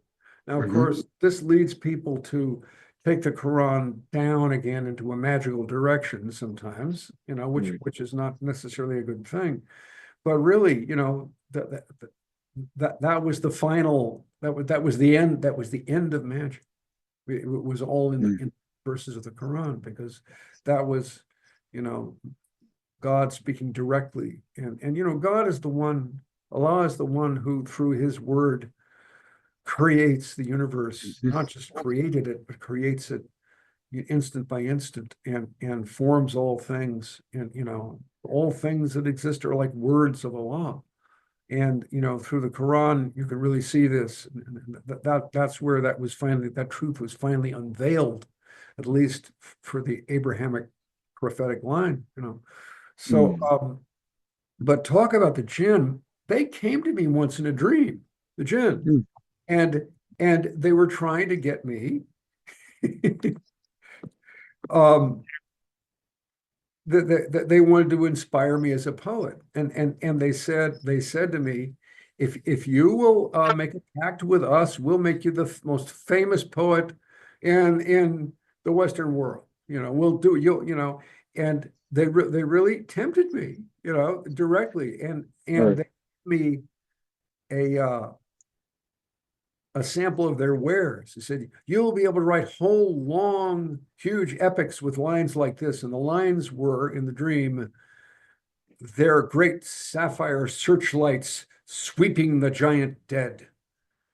And how'd you like Mm. to write a whole epic that sounded like that? I said, well, that's very nice, but no thank you. Somebody who did take that bargain and make that pact was, now why do I forget his name? He wrote The Changing Light at Sandover.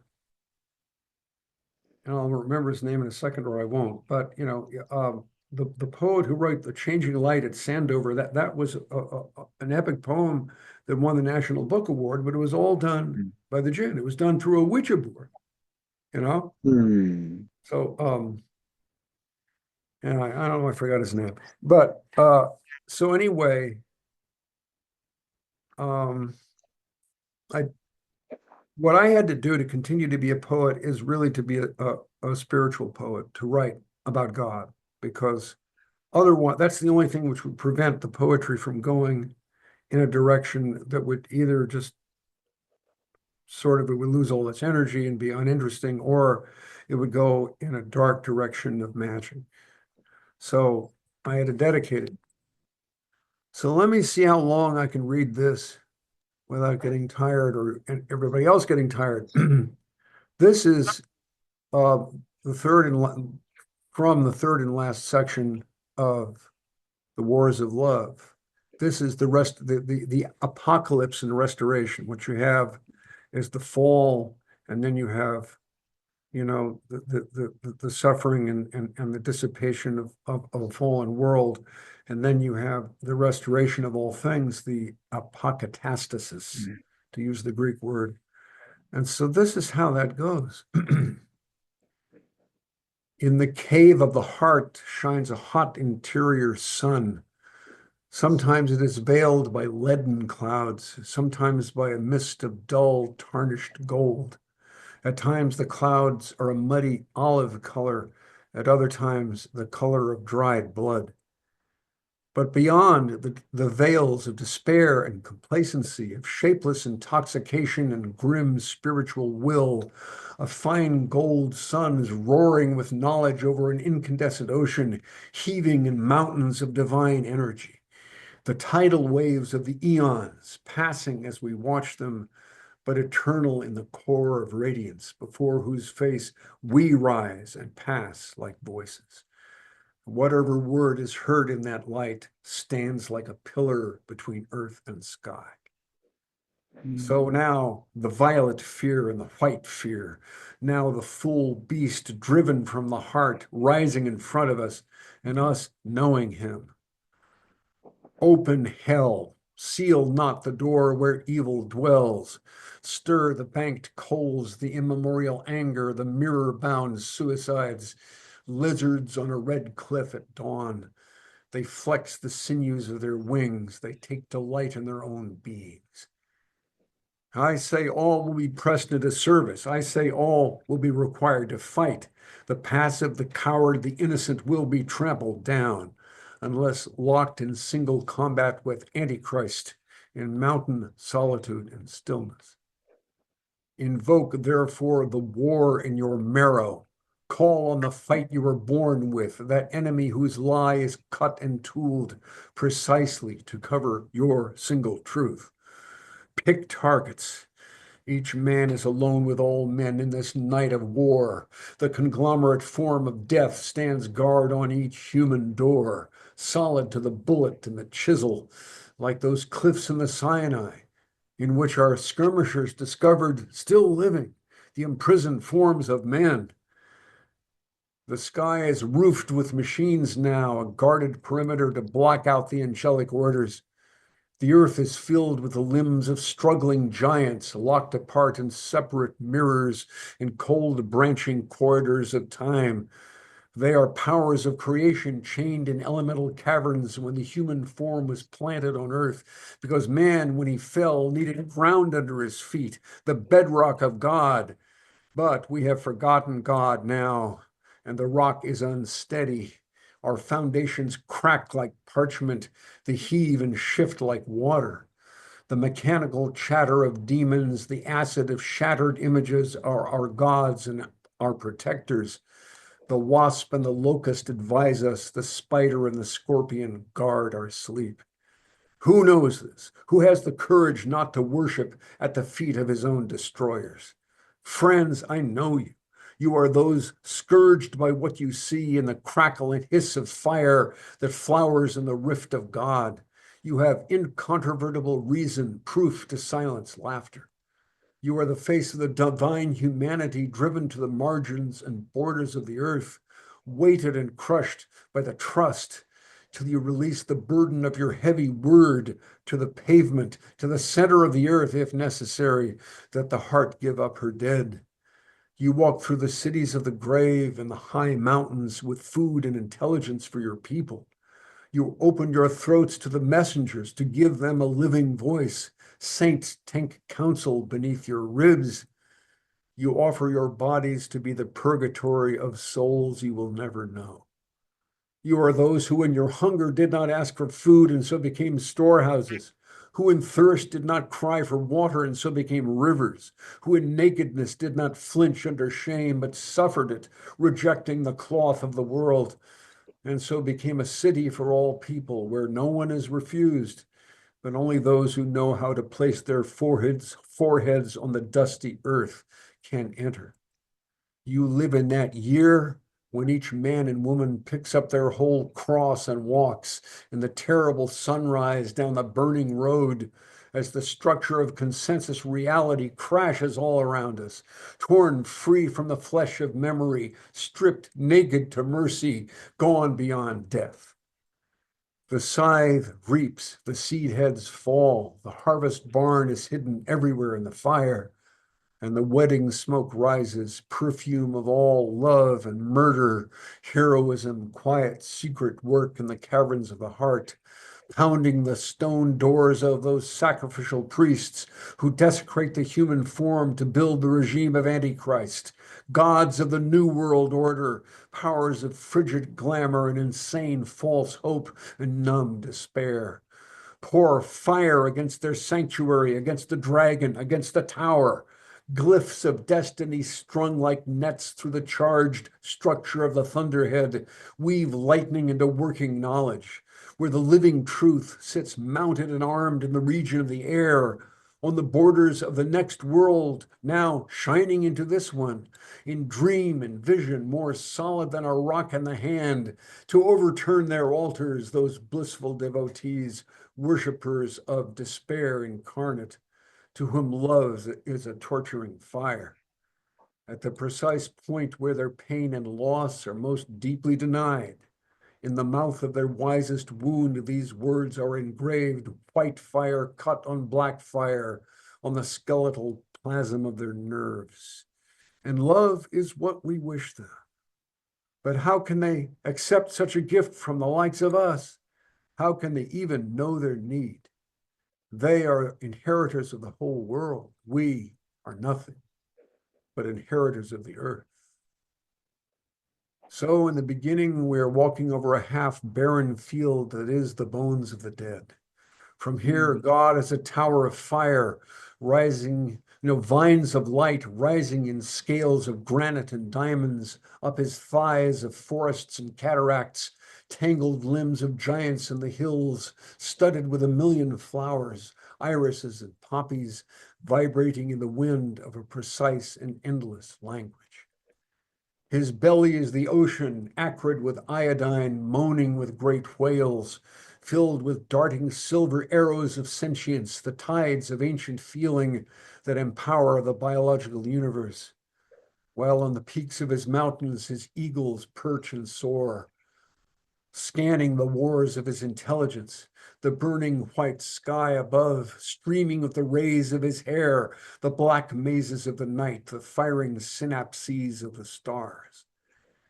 And from here, God is a man and a woman locked in pounding embrace, revolving with eyes and fingers, surrounded by the archangels of their children, the lion, the bull, the eagle, and the man, planets turning in deep space on a solid wheel of light, crystalline chariot of the Almighty, shifting dimensions as music, the living shape in eternity of the human body itself, a wheel, where gulfs of fire and hurtling stones are succulent fruits on the tree of life, whose roots are invisible, beyond measure, beyond science, beyond time and space, sunk in the earth of Eden, whose branches, visible and invisible, are towers of vision, where the eye sees itself nowhere but at the back of the mirror, among corridors of radiance, torrents of vitality, arteries of silence, fleet mercuries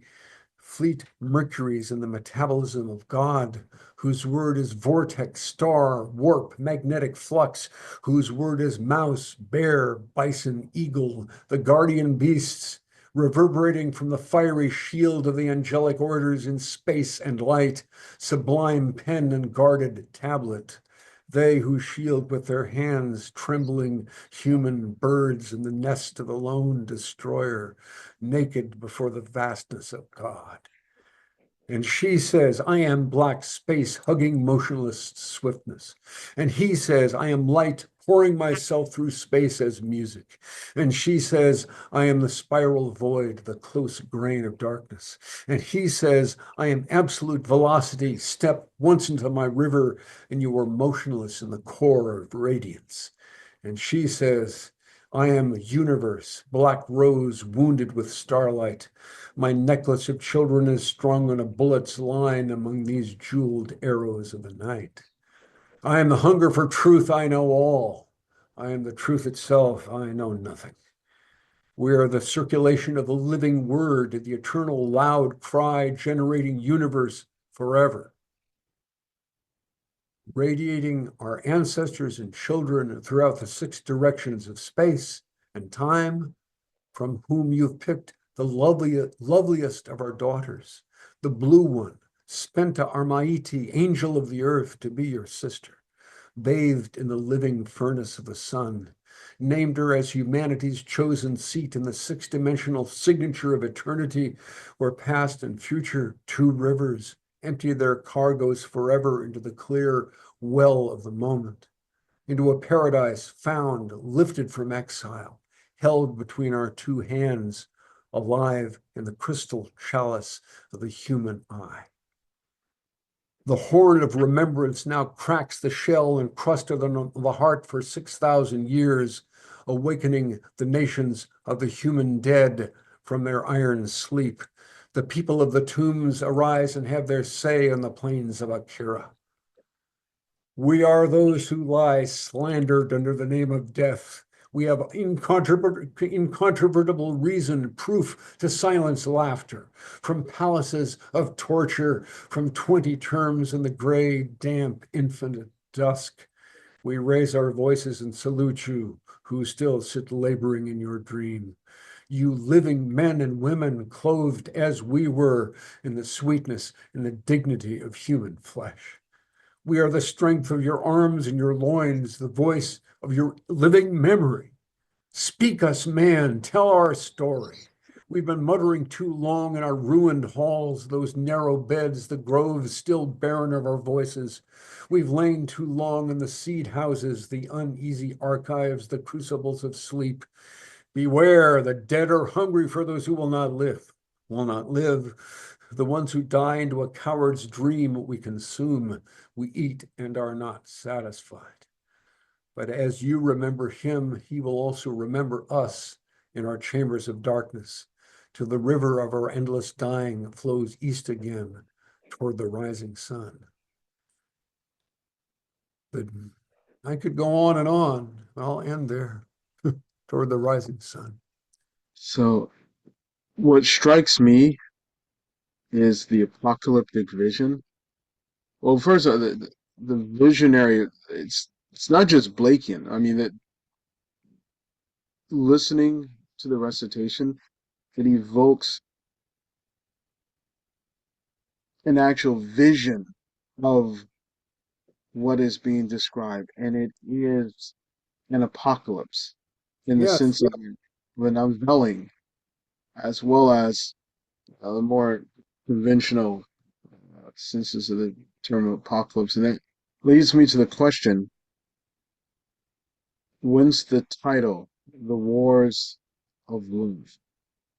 And as it relates to that There was something vision of resurrection and Mhm. somewhere in Blake, he said something like that. I forget where it was, but well,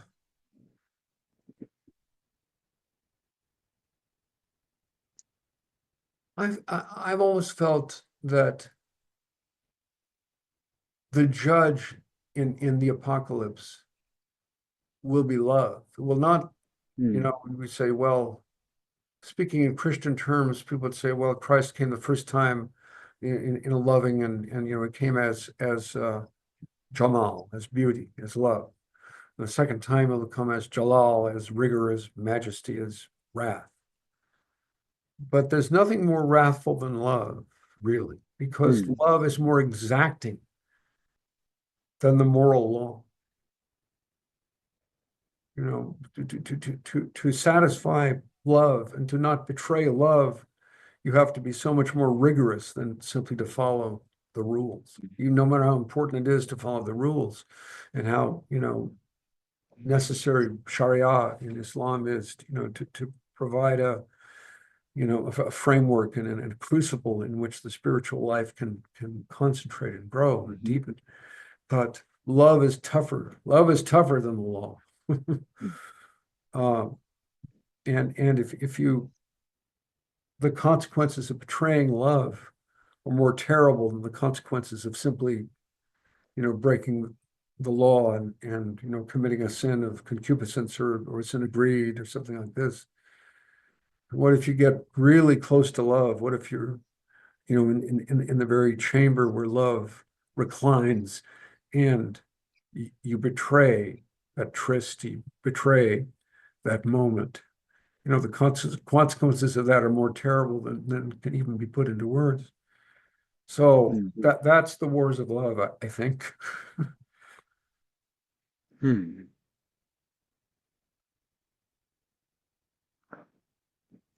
And the cultural moment that we share now,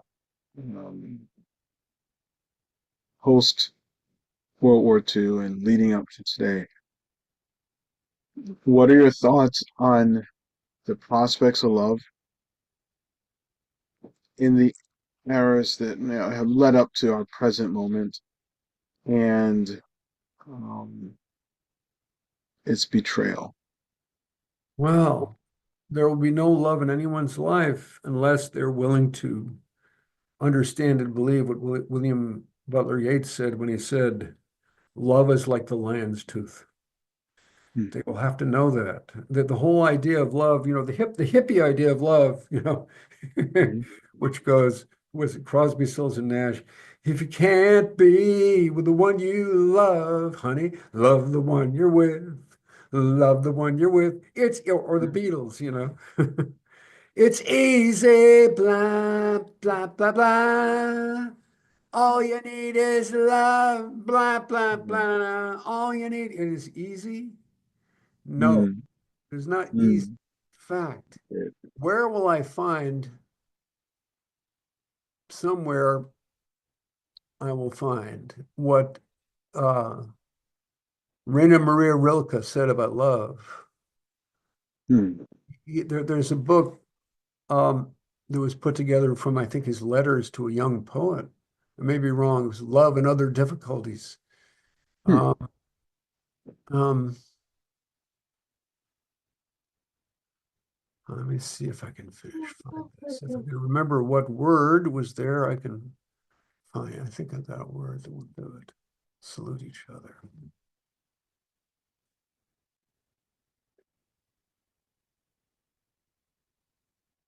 Yeah, this is it. So let me see. Yeah, it's Love and Other Difficulties by Rainer Maria Rilke. And I think this is from a letter to a young poet, if I'm not mistaken. Mm, And he says this: for one human being to love another human being, that is perhaps the most difficult task that has been given to us. The mm, ultimate, the final problem and proof, the work for which all other work is merely preparation. Love consists in this: the two solitudes protect and border and salute each other. And how far that is from, the Woodstock idea of love, right? We'll right. all It's roll in the not mud, easy. we'll all roll in the mud together, And yeah, and what else? What else? Oh yeah, what another phrase I always use by the poet, French poet Paul Revadi, and he said, "There's no such thing as love, only proofs of love." So, Mm. and That reminds me of what an old friend of mine what used to hammer at me a lot when I was younger and kind of naive and a romanticist. He would say, "Come on, you don't understand love. Love is not something you feel. It's something you do. Love is an action. Love is a verb. Most people aren't worthy of loving or being loved because they cannot find in themselves, um, I can't remember how he phrased it. Basically, the willingness to do the work of love. yeah, It's his way of contextualizing um, the thought that love is difficult, that it is something one yeah, yeah. you can't just skirt along through it. Yeah, and if you don't know that, you get into that song by the Righteous Brothers, "You've Lost That Loving Feeling." You know that song? I mean, right? Whoa. It's like the feeling has to be there. You have to stay with the feeling. Oh, the feeling is working. It's still working. And then suddenly it's not there, you know? I mean, yeah, it has to go deeper. I mean, to be very schematic about it, the soul is composed of three major elements, which are thought, feeling, and will. And Mm, thought is a reflection of direct knowing. mm-hmm, It's mm, there is direct knowing, which in Latin is called intellectus, or it's the function that the Greeks call the nous. Or in Sufism, the eye of the heart. mm-hmm. The eye of the heart sees truth and knows it directly without figuring it out, Right. without drawing conclusions, just knows it. Then what serves that ideally in the edified or correctly hierarchicalized soul, edified means built up like a building, with the foundation at the bottom and the roof at the top, not the roof at the bottom and the foundation at the top. That won't work. So you have to be edified. You have to be built in the right order. And what um, so the thought looks at what the eye of the heart says is true and says okay, and works on that and says, I will, use what I know how to do to come up with a form of life that can be faithful to what the eye of the heart sees. And then um, and then the will has to serve thought, and as thought serves the nous. Mm, And I will, I will to do what I see, because wow, people can get to the place where they see the truth and they see it so amazingly, and they think that's it. Well, I saw it. I know it. I learned it. That's it. I got it. But did you do it? Did you do anything about it?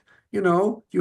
You have to conform. The will has to conform to thought when thought is conformed to the direct perception of truth. And then what's Mm, left is feeling. And if that happens, if the will conforms itself, perhaps even against feeling sometimes, because the feelings run off in a lot of directions after other objects. Ooh, I Hmm. want this, that feels good. Ooh, I'd like that, I'm afraid of this, I'd love that. The feelings are all over the map. And when the will says, no, we got to conform ourselves to the one, Hmm. the feeling doesn't necessarily always come along right away, but the will is to Right. stay conformed to truth. And if it will do that, the feeling will finally come along as the last and as the fulfillment of the whole thing. And then that's beautiful, because feeling in that mode is the very power of the will, because if you can't keep willing something against your feelings forever, because the will weaken, and Hmm. so the will must be one pointed, and then allow the feelings to come and become the fuel and the energy and the shakti that gives the will all its power. That's the correctly edified soul. On the other hand, the fallen soul is different. Hmm. The fallen soul has, feeling at the top, and then will, and then thought at the bottom. It's inverted. The edified soul, thought at the top, then will, then feeling. The fallen soul is feeling, then Hmm. thought. The feeling wants something, you know. It's Hmm. it's got a passion, it's got a concupiscence. I want ice cream, I want fentanyl, I want sex, I want to be famous, I want something, and that's the center. And so then the will says, well, I better do what the feeling wants, because that's Hmm. that's what I want. No, I guess because I'm following the feeling, and then Hmm. what's left is thought. What does poor thought do? Thought is pressed into the service of two things. One, to figure out how the fallen will can get what the feeling wants, to Right. cunning, well, this is how we'll work it so we get what we want. And the other part is to justify, to rationalize and justify, this state of soul, this state of concupiscence. So that's the fallen soul. So that has to be inverted. So, first there's the nous, there's the eye of the heart, then thought, which is conformed to that, then will, which is conformed to that, then feeling, which ultimately follows the will in its obedience to thought, and thought in its Hmm. obedience to the eye of the heart. But there's another part of it. That's all a kind of a masculine way of looking at it. Right? It's Hmm. very hierarchical, and there's another, which is something I learned from my wife Jenny. There's another way that feeling Hmm. works. Feeling can become so purified, that it can reflect truth direct. It almost becomes another version of the eye of the heart. Hmm. Perfectly purified feeling becomes like a perfectly calm lake that reflects the image of the sun. So Hmm. that can happen too. That's Right. that's more mysterious, because it doesn't have steps to it. It's just somehow feeling, is fully oriented to God. Hmm. And it happens by grace, and it's more mysterious than the schema I talked about before. So um so this is how love, but at one point in love, you have to will love, even if you don't feel it. But it doesn't mean you you denigrate feeling. You say, oh, I don't need feeling. I'll just do the right thing by God and be good and be loving even if I hate it. And Hmm. and you turn to your wife and say, if you knew how much I was sacrificing to love you, you would see how much I love you, because think how much I've sacrificed to have to love you, and that's the proof of my love for you. That's not going to go over too well, is it? because, Right. because the heart, in the sense of the feeling, that must be touched eventually. If the heart doesn't finally come along, Hmm. that this whole solid character of the willing the good is finally going to break down. It has to come along finally. But there's a point where you have to will love against the feelings very often, because the feelings Mm. are fallen and they're running after a lot of objects that they really shouldn't be messing with, and that they will have to be disciplined. But after that, they will come and they will be the power of the whole thing. And this is in Christianity, this is what happened. You had that sense of love is, which the best of the Christian saints would write, love is a will, is a choice, is an act. It's not a feeling. And they went along with that, but something was left out. You know, Mhm. you get St. Augustine saying, well, women don't really have souls, in my opinion. Women, except for my mother, who is a saint. Women, It's will, definitely a mama's boy. Yeah. yeah, right. Women will drag you into, into concupiscence and in device. So there was that heartless quality that had to be compensated for by Hmm. the whole courtly love tradition, which needed to Right. come in and did. And I say the courtly love tradition was it was basically a marriage between the bride, who was the archaic Celtic material, Celtic mythology, from Ireland and Wales and Brittany, um, and the husband was militant and chivalrous Islam.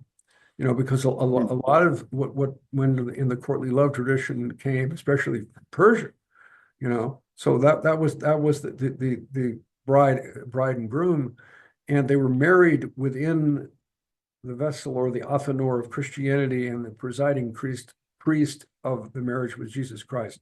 That was courtly love, and Christianity needed courtly love. But boy, romantic love, Right. um, was a very real and a very deep thing in Western culture, and we only know it in its degenerate Hollywood form. But there are even some great Hollywood films that show a true spiritual and almost mystical aspect to romantic love. But all that is gone. Romantic love disappeared, died in my lifetime. And so, people want to go back to a more traditional religious standpoint, whether they're doing it from a Christian or a Muslim perspective.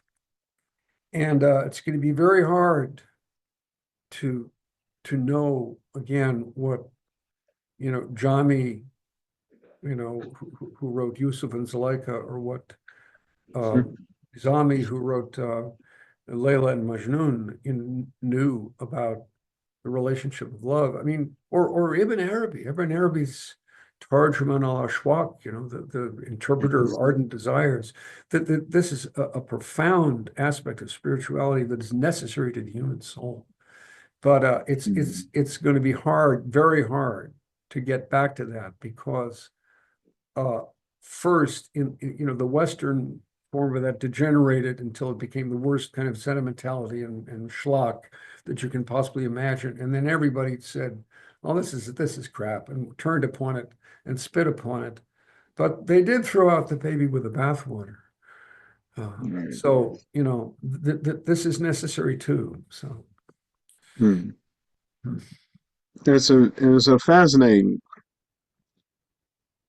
um, image, the marriage between a militant and um, Mil- and chivalrous Islam, right? And on the other hand, the pre-Christian pagan Celtic uh, mysteries. This marriage of of these two, the pagan Celtic bride, the chivalrous militant Islam within the auspice of the Latin Church Yes, in this Southern is Europe. right. This did not happen in Byzantium. Right. This was not Eastern Yeah, Orthodox. This is right. very Western and very, very Western European for sure. And from there, it spread through the rest of the Western world. It's fascinating. Yeah, it's I have some interesting background there. Mm-hmm. Apparently I am descended in a direct, though a bunch, a female line of a lot of ways from Eleanor of Aquitaine, who was one of the major patronesses of the courtly love tradition and the troubadour tradition. Right. And what's interesting is her Hmm. grandfather, I think, Guillaume de Poitiers, was called the first troubadour. And he lived in a time where there was a constant, skirmishing, sort of a ritualized skirmishing of petty battles between Muslim Spain and France. Mm-hmm. And when the month of March came along, everybody started to march because it was now warm and it was war season. So in March, Mm. people marched, and they would have these almost ritualized battles where not a lot of people got killed, but they would, you'd have to keep fighting because, Right. hey, this is feudalism, and we're lords and Right. knights, we got to do it. And so at one point, Guillaume de Poitiers won some battle against a Muslim emir in Spain, Hmm. and he got a settlement after the battle, and included in the settlement was a whole troop of singing girls who Hmm. had been attached to the emir's court, and now they belonged to Guillaume de Poitiers. And think of what they must have carried with them, hundreds of songs of Right. the Arabic and Persian tradition, which you can see in Spanish poetry. Um, Hmm. in Antonio Machado and Juan Ramon Jimenez, and in Federico Garcia Lorca as well. You can see the influence of Muslim Spain and Arabo-Persian music. You know, uh, Right. you know, to you know, troubadour may mean you know is Troubadour. I forget what that means. It has to do with a musician, Muslim musician. I forget exactly the word, or our word lute, lute, which is the characteristic instrument of the Mm-hmm. troubadours. Um, I'm sure that's simply a poor pronunciation of alud, the oud. Wow. A lute is Right. precisely formed like an oud with the Right. the end of the neck where the where the strings are attached, where the keys are, angled away from the neck. The only Mm-hmm. difference is a lute has frets and an oud does not have frets. But other than that, they're pretty much the same instrument. So, Hmm. you know, this is where the whole troubadour tradition came from. It came from those, what I say, those singing girls that the first troubadour had in his court. And he was growing up. I think it was, no, no, it was his father that got them. And His father. Okay. yeah, I got that wrong. Guillaume de Poitiers grew up in the court with these women, and they would always be singing him Oh. songs. They were his nannies. They'd be singing, lullabies and all. But it was all this Arabo-Persian music, and this got into his ear, and he imitated it. And when he grew up and became the first troubadour, and that became a tradition which was so powerful that it finally resulted in Dante Alighieri. You know, Hmm. he was Right. the fruition of that whole tradition. So that's and that's how deeply you know sort of Arabic, and which included Persian romance or romanticism was in its influence on Western culture, uh, Hmm. that created, along with the Celtic material, the archaic Celtic material, the Arthurian, the matter of Britain, right? You know, Right. uh, the The matrix. It's a matrix. A yeah, look. created the whole courtly love tradition, and that became so important. I mean, the idea of falling in love and marrying the woman you love, this sort of went without saying. Even in World War II, people could do that. Mm. They could fall in love with a girl next door or with or some, the man was going off to war, and so, he had to marry his sweetheart, and they, maybe he'd be killed, but if he wasn't killed, he would come home, and they'd have a marriage that would last 50 years because, Mm. it's all based on love. Now that's a Right. power that we don't have nowadays. We can't do that now, Yeah. you know. What we've lost has been immense. Yeah, it's been immense indeed. It's Leonard Cohen um, has some lines of it. Love is a fire, it burns everyone, it disfigures everyone. It is the world's excuse for being ugly. And that strikes me as being indicative of a certain fall, a certain because Leonard Cohen was a poet. He was a poet before he became a singer songwriter, rock star, Yeah. fellow. He was a very serious Canadian poet. Yeah, And I heard him once in Berkeley, it's oh yeah, yeah, he was he was pimping out his band to the women of the audience. He was saying, you know, I've got some very beautiful boys for you ladies here in the band, and perhaps you can, get together after the show, Oh, but yeah, did Leonard Cohen have a real love song? That's his own I don't think so. man was Suzanne was a real love song. Love song. Uh, He, uh, mm, he did not yeah, denigrate love in that song, but he couldn't stay with it. right. Like Dylan couldn't stay. Dylan had some early, girl from the North Country and stuff, which was Mm, real love songs. Girl from North Country, and later on, Spanish is the Loving Tongue, which were true love songs. But then, he had to say, it ain't me, babe. He couldn't stay with it. He had to take a cynical attitude toward it. yeah. That period seems to be a period of the chilling, the cooling of love. It's Yeah. Yeah, we burned it up in a big bonfire. The hippies burned it up in one big bonfire, you know, it's danced around the bonfire real fine for a few years, and then it was all ashes after that. hmm. Yeah, I mean, if I think about it, I can't think of many good love songs that came out in the 70s. There's some songs of passion, but not love, you know.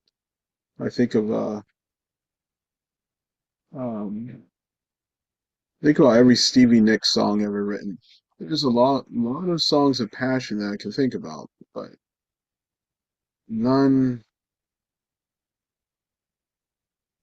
about love other than love lost, a love not Yeah. reached, Well, love yearned for but not attained. if you can even write about the loss of love, there's a possibility that you'll have some sense of how important the loss is, and that is a possible opening. But people aren't getting married anymore. Um, and having kids, if we have a problem um, with open borders and immigration, which is causing terrible problems, of course, just like closed borders and deporting millions of people will also cause terrible problems. We don't know which is worse, but the center of that is the low birth rate. And Right. need immigrants to come and do the work, you know and because people don't feel there is a future. The baby boom could say, well, we won the war and wow, we're on top, and America's on top, and look at the future. Look at the future that we've got. If it weren't for nuclear weapons, so let's have a lot of kids and populate that beautiful future we see. If you don't see a future, why are you going to have children? And now, of course, birth control is universal, so your reluctance.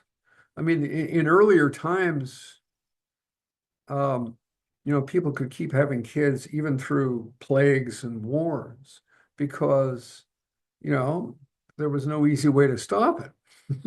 They would have stopped it if they could. Although it's Right. interesting, um, when the Roman Empire fell, the birth rate crashed in Western Europe. Hmm. And what brought the birth rate back was Christianity. When Christianity started to gain, social traction, and you may not have a Roman magistrate, but you've got a bishop, and society was beginning to develop a form again, the birth rate went up because, Christianity demographically saved Europe. People don't Hmm. realize that. That's fascinating. Maybe you mentioned form.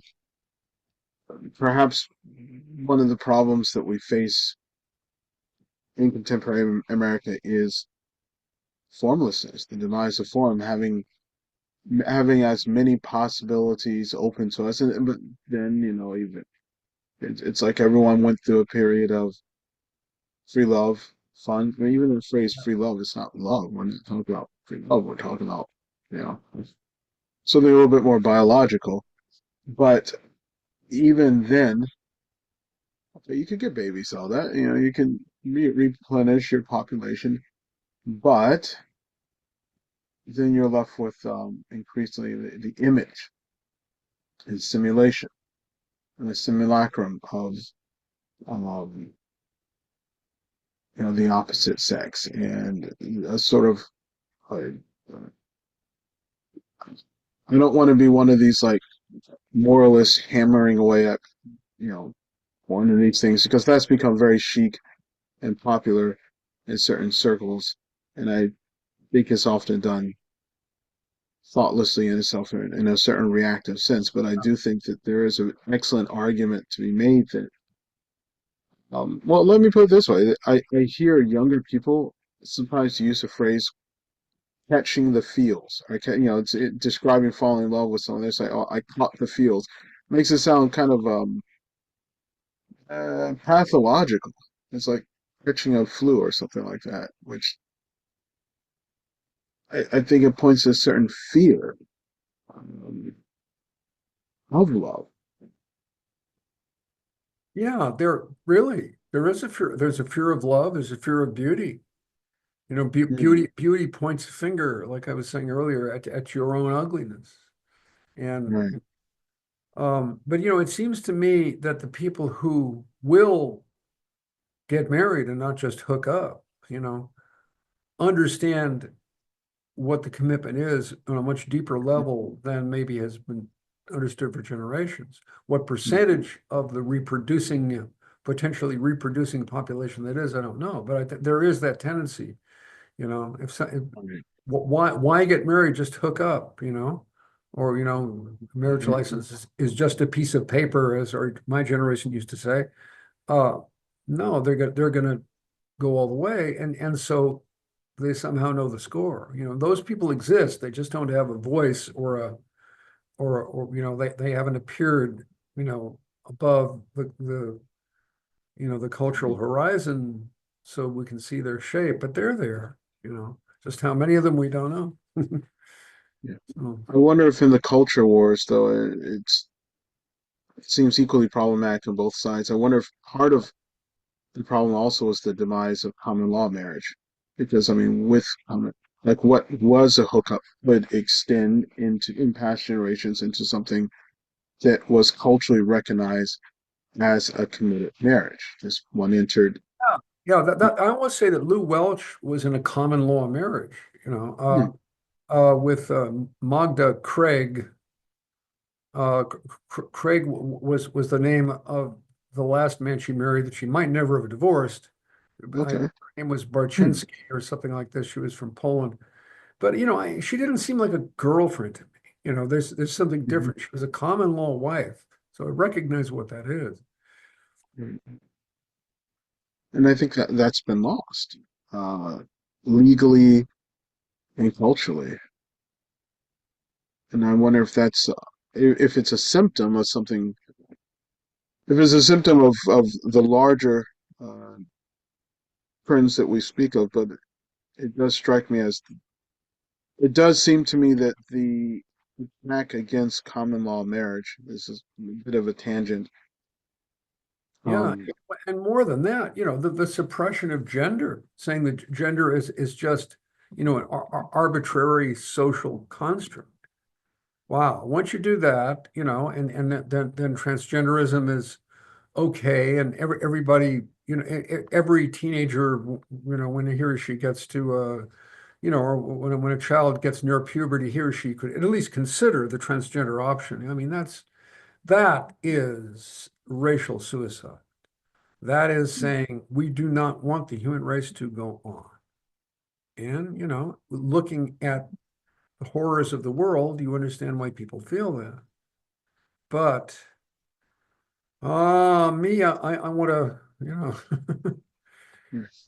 I don't want to deconstruct myself. If I am struck down by a disaster, let me be in my full humanity. I don't want to deconstruct myself and believe that if I, become less and less human and more transhuman, then somehow the disaster will pass me by. That's not the case at all. do you There's think transhumanism is there's some things worse than death. uh, the loss of the human form? Yeah, the loss of the human form. Yeah. Why be human?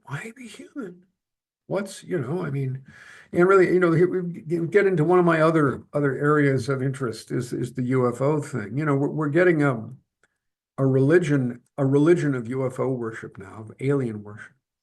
The idea that we are lab rats genetically created by UFO aliens is getting very plausible to a lot of people.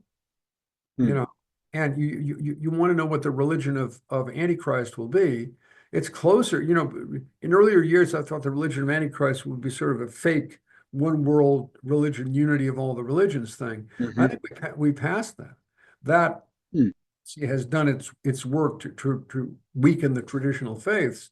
But what we're really going to get is a religion of UFO worship. What happened is you got the intelligent design movement, which very plausibly looked at DNA and said this is too complex to have ever arisen by chance or by what Hmm. we call evolution. Every time we've ever seen anything this complex outside of a biological uh, organism, it's been something that we have created. We have created complicated, codes in our computers, extremely complicated codes, and we're starting to do that with DNA. We're typing, these codes of DNA that are extreme complexity to do very specific things. And we've never seen anything like this arise unless it was done by a conscious agent ourselves. And yet we Hmm. have these artifacts, from biological, world that show every indication of having been consciously designed. And so Hmm. at that point, the religious believers came in and says, well, that proves God is the designer. And then the materialists came back with, oh no, not necessarily. What if we were designed by some other alien race, much more advanced than us, and they are our creators, not some God? Now, of course, the problem with that is that who designed the aliens and who designed the people who designed the aliens, and you have an Right. regression, which makes the whole thing ultimately absurd. But people don't think that far. They just say, "Yeah, I Hmm. can see that." They're and maybe they'll come back and save us or initiate us into a new form of transhumanity, and things will go on and it'll change and develop. That's what's going on. That's extremely powerful myth coming now. And that is the religion of Al Dajjal, of Antichrist. That is what it is. It's what it's going to be. It's Um, like Peter Levinda's Lovecraft trilogy, his Starry Wisdom novels, that yeah, it almost sounds like he's articulating that in his three novels. It's like space religion meets H.P. Lovecraft meets Peter Levinda's weird novelization. yeah. And you know, Mm. that's that way lies destruction. Hmm. Yeah. And because as the Quran says, Allah in the Quran says, we offered the trust, the amana, to the heavens and the earth and the hills, but that they were afraid of it and they ran away from it, and man assumed it. We have the trust. We are the central species. We are the form that all forms on earth point toward. And then the last Mhm. line is of course, and man assumed it, lo, he hath proved a tyrant and a fool, which is also true. Um, that's why the Mhm. last surah of the Quran, Surah An-Nas, Mhm. is basically a surah against transhumanism. Let's see, how do I remember that well enough? Bismillahir-Rahmanir-Rahim. Say, I seek refuge in the Lord of mankind, the King of mankind, the God of mankind, from the evil of the sneaking whisperer who whispereth in the hearts of mankind, of the jinn and of mankind. Mhm. We have to see that the archetype of humanity exists within God, within Allah. That's the God of mankind, not the God of the robots, not the God of the UFO aliens, not the God of the spooks and the Sasquatches and the Loch Ness monster, but the God of humanity. But we don't know why be human anymore. We don't see the centrality of the human form, even though that's what we are, and we can never be anything else. But we've forgotten what it is to be a human being, and Mhm. that is one of the true signs of the nearness of the hour. Is that Right. so? Wow. Can poetry remind us of what it is to be a human being? It's a very human thing to do, unless we let the jinn, take it over, which I don't intend to do. Thankfully not. Well, maybe on that note, it's getting awfully late, and Yeah, and I have to go out and buy something to eat. yeah, Yeah. definitely on that note, which is quite human. It's Yeah, yeah. these transhumanist tubes, and we're just gonna ascend as robot, biological, synthesized eaters of goo. So thank you so much, Charles, and I really hope anyone out there watching, please do order The Wars of Love and Other Poems from Amazon or from Sophia Perennis's website directly, because it is an amazing work of poetry, and I enjoyed it a great deal. And what poets used to know. Yeah, and one thing that I have to say nowadays is some time ago I turned out up with a diagnosis of early stage colon cancer, and which seems to be doing quite well under my integrative medicine doctor, although it costs an awful lot for all those herbs and supplements. So I've got a GoFundMe campaign going. So if Kamal, you know, cares about me at all, he will put the link to that campaign somewhere on this video. So I'll put it directly below, good, and it'll good. be an act of love. So Yeah, I mean that's finally through that I'm getting paid.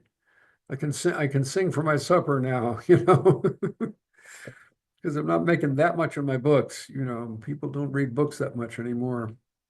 But read mine, read mine. It weighs, it feels so good in the hand. It's just about it the right, does. and this book too, it's just about the right, weight and it's a nice smooth cover and you'll love it and it feels Yeah, good. it's very satiny. I like the texture better than the smooth mirror paperbacks. I like the Yes, satiny yes. It's cover, so it does feel very good. much more hip texture to it. Yeah. So, Well, I should let you go. I should let you get something to eat, and I'll definitely put your GoFundMe link good. beneath, as well as links to both the Wars of Love and other poems and what poets used to know. And thank you so much. All the Yeah, best, you you sure and covered Jimmy. that territory. I loved it.